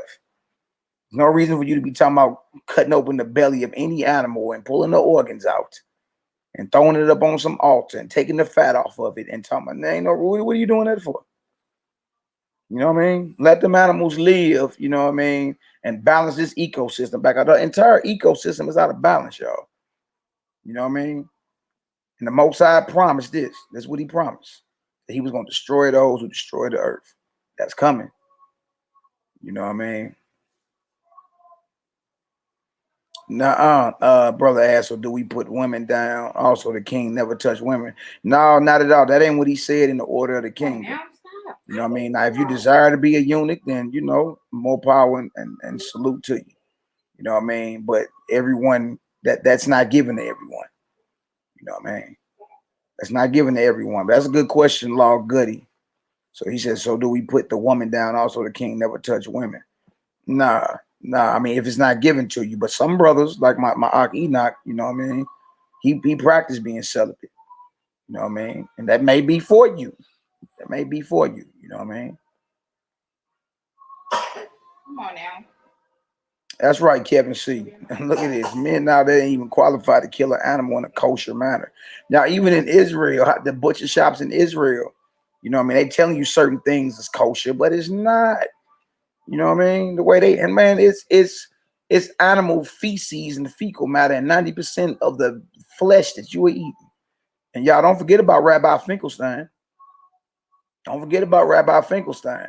You understand? He told you that the slaughterhouses of this earth are ran by them, and that in your ground up flesh, it's also human flesh. Absolutely.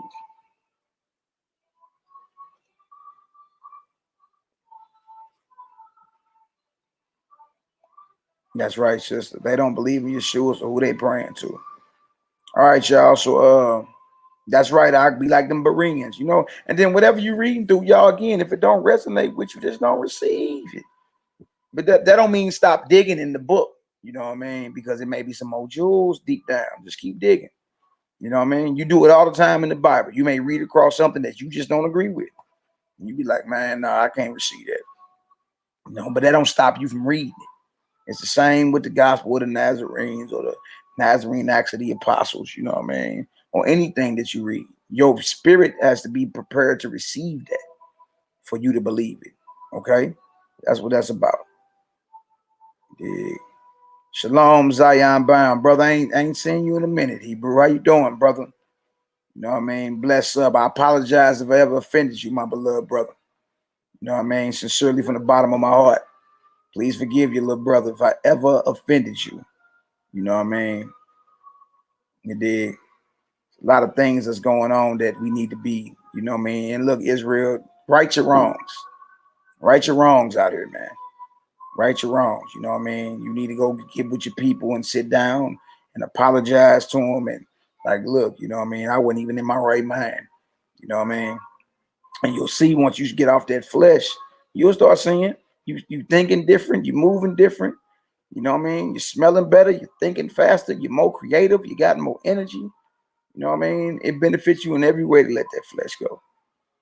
You know what I mean? Negro, like, well, how you eat the Passover? What you mean? You know what I mean? Passover is a memorial. That's what we do. We remember our master.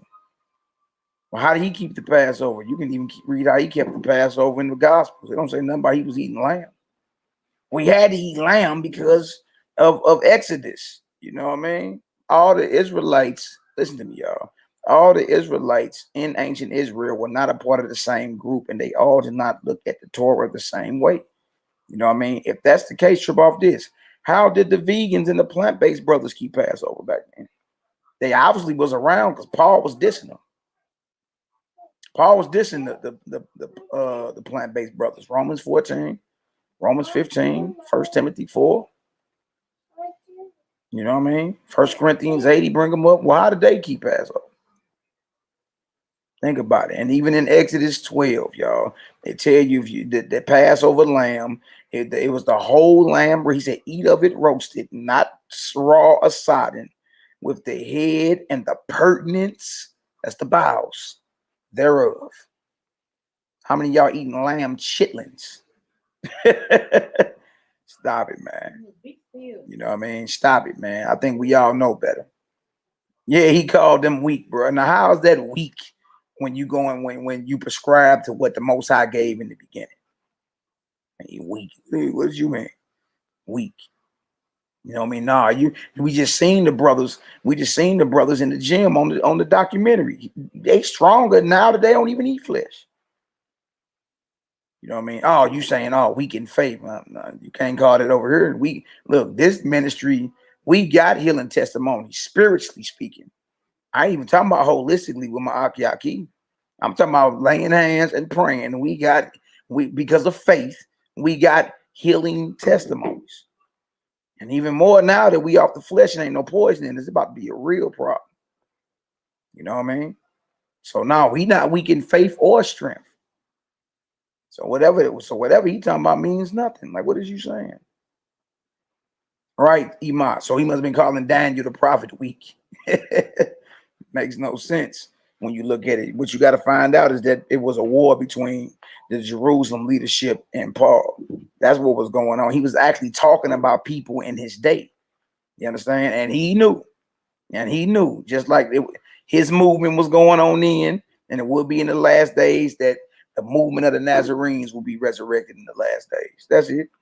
And that brothers will raise up and start speaking against it. But all you got to do is ask this question. How is it weak and how is it demonic or a doctrine of the devil to strictly adhere to what Genesis 1 and 29 is talking about? Not only strictly adhere, if you was to ask me, hey man, how should I be eating? I'm going to tell you, let go of that flesh and get back to Genesis 1 and 29. I just told you to sin.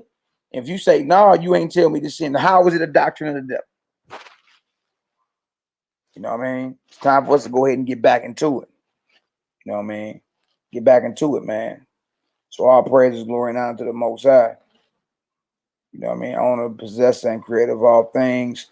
Once again, look, man, love all y'all in deed and in truth. You know what I mean? And look, it ain't nothing personal. And even if you don't agree with, even if you don't agree wholeheartedly, with the, you know what I mean, the gospel of the Nazarenes, that's young Jeremiah back there.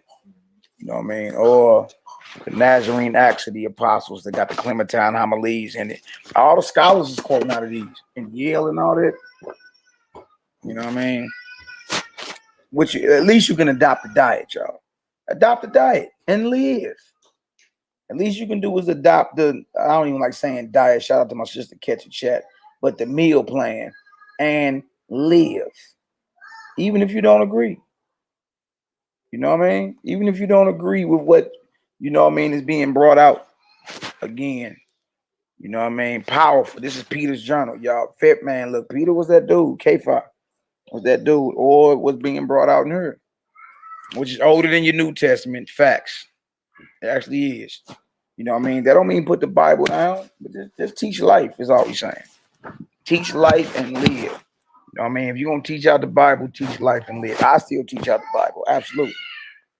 You know what I mean? But I'm going to teach life. You know what I mean? So, until the next time, love y'all indeed in truth. If I ever, you know, wronged any of y'all, please forgive your brother. You know what I mean? I ain't got nothing but love for you.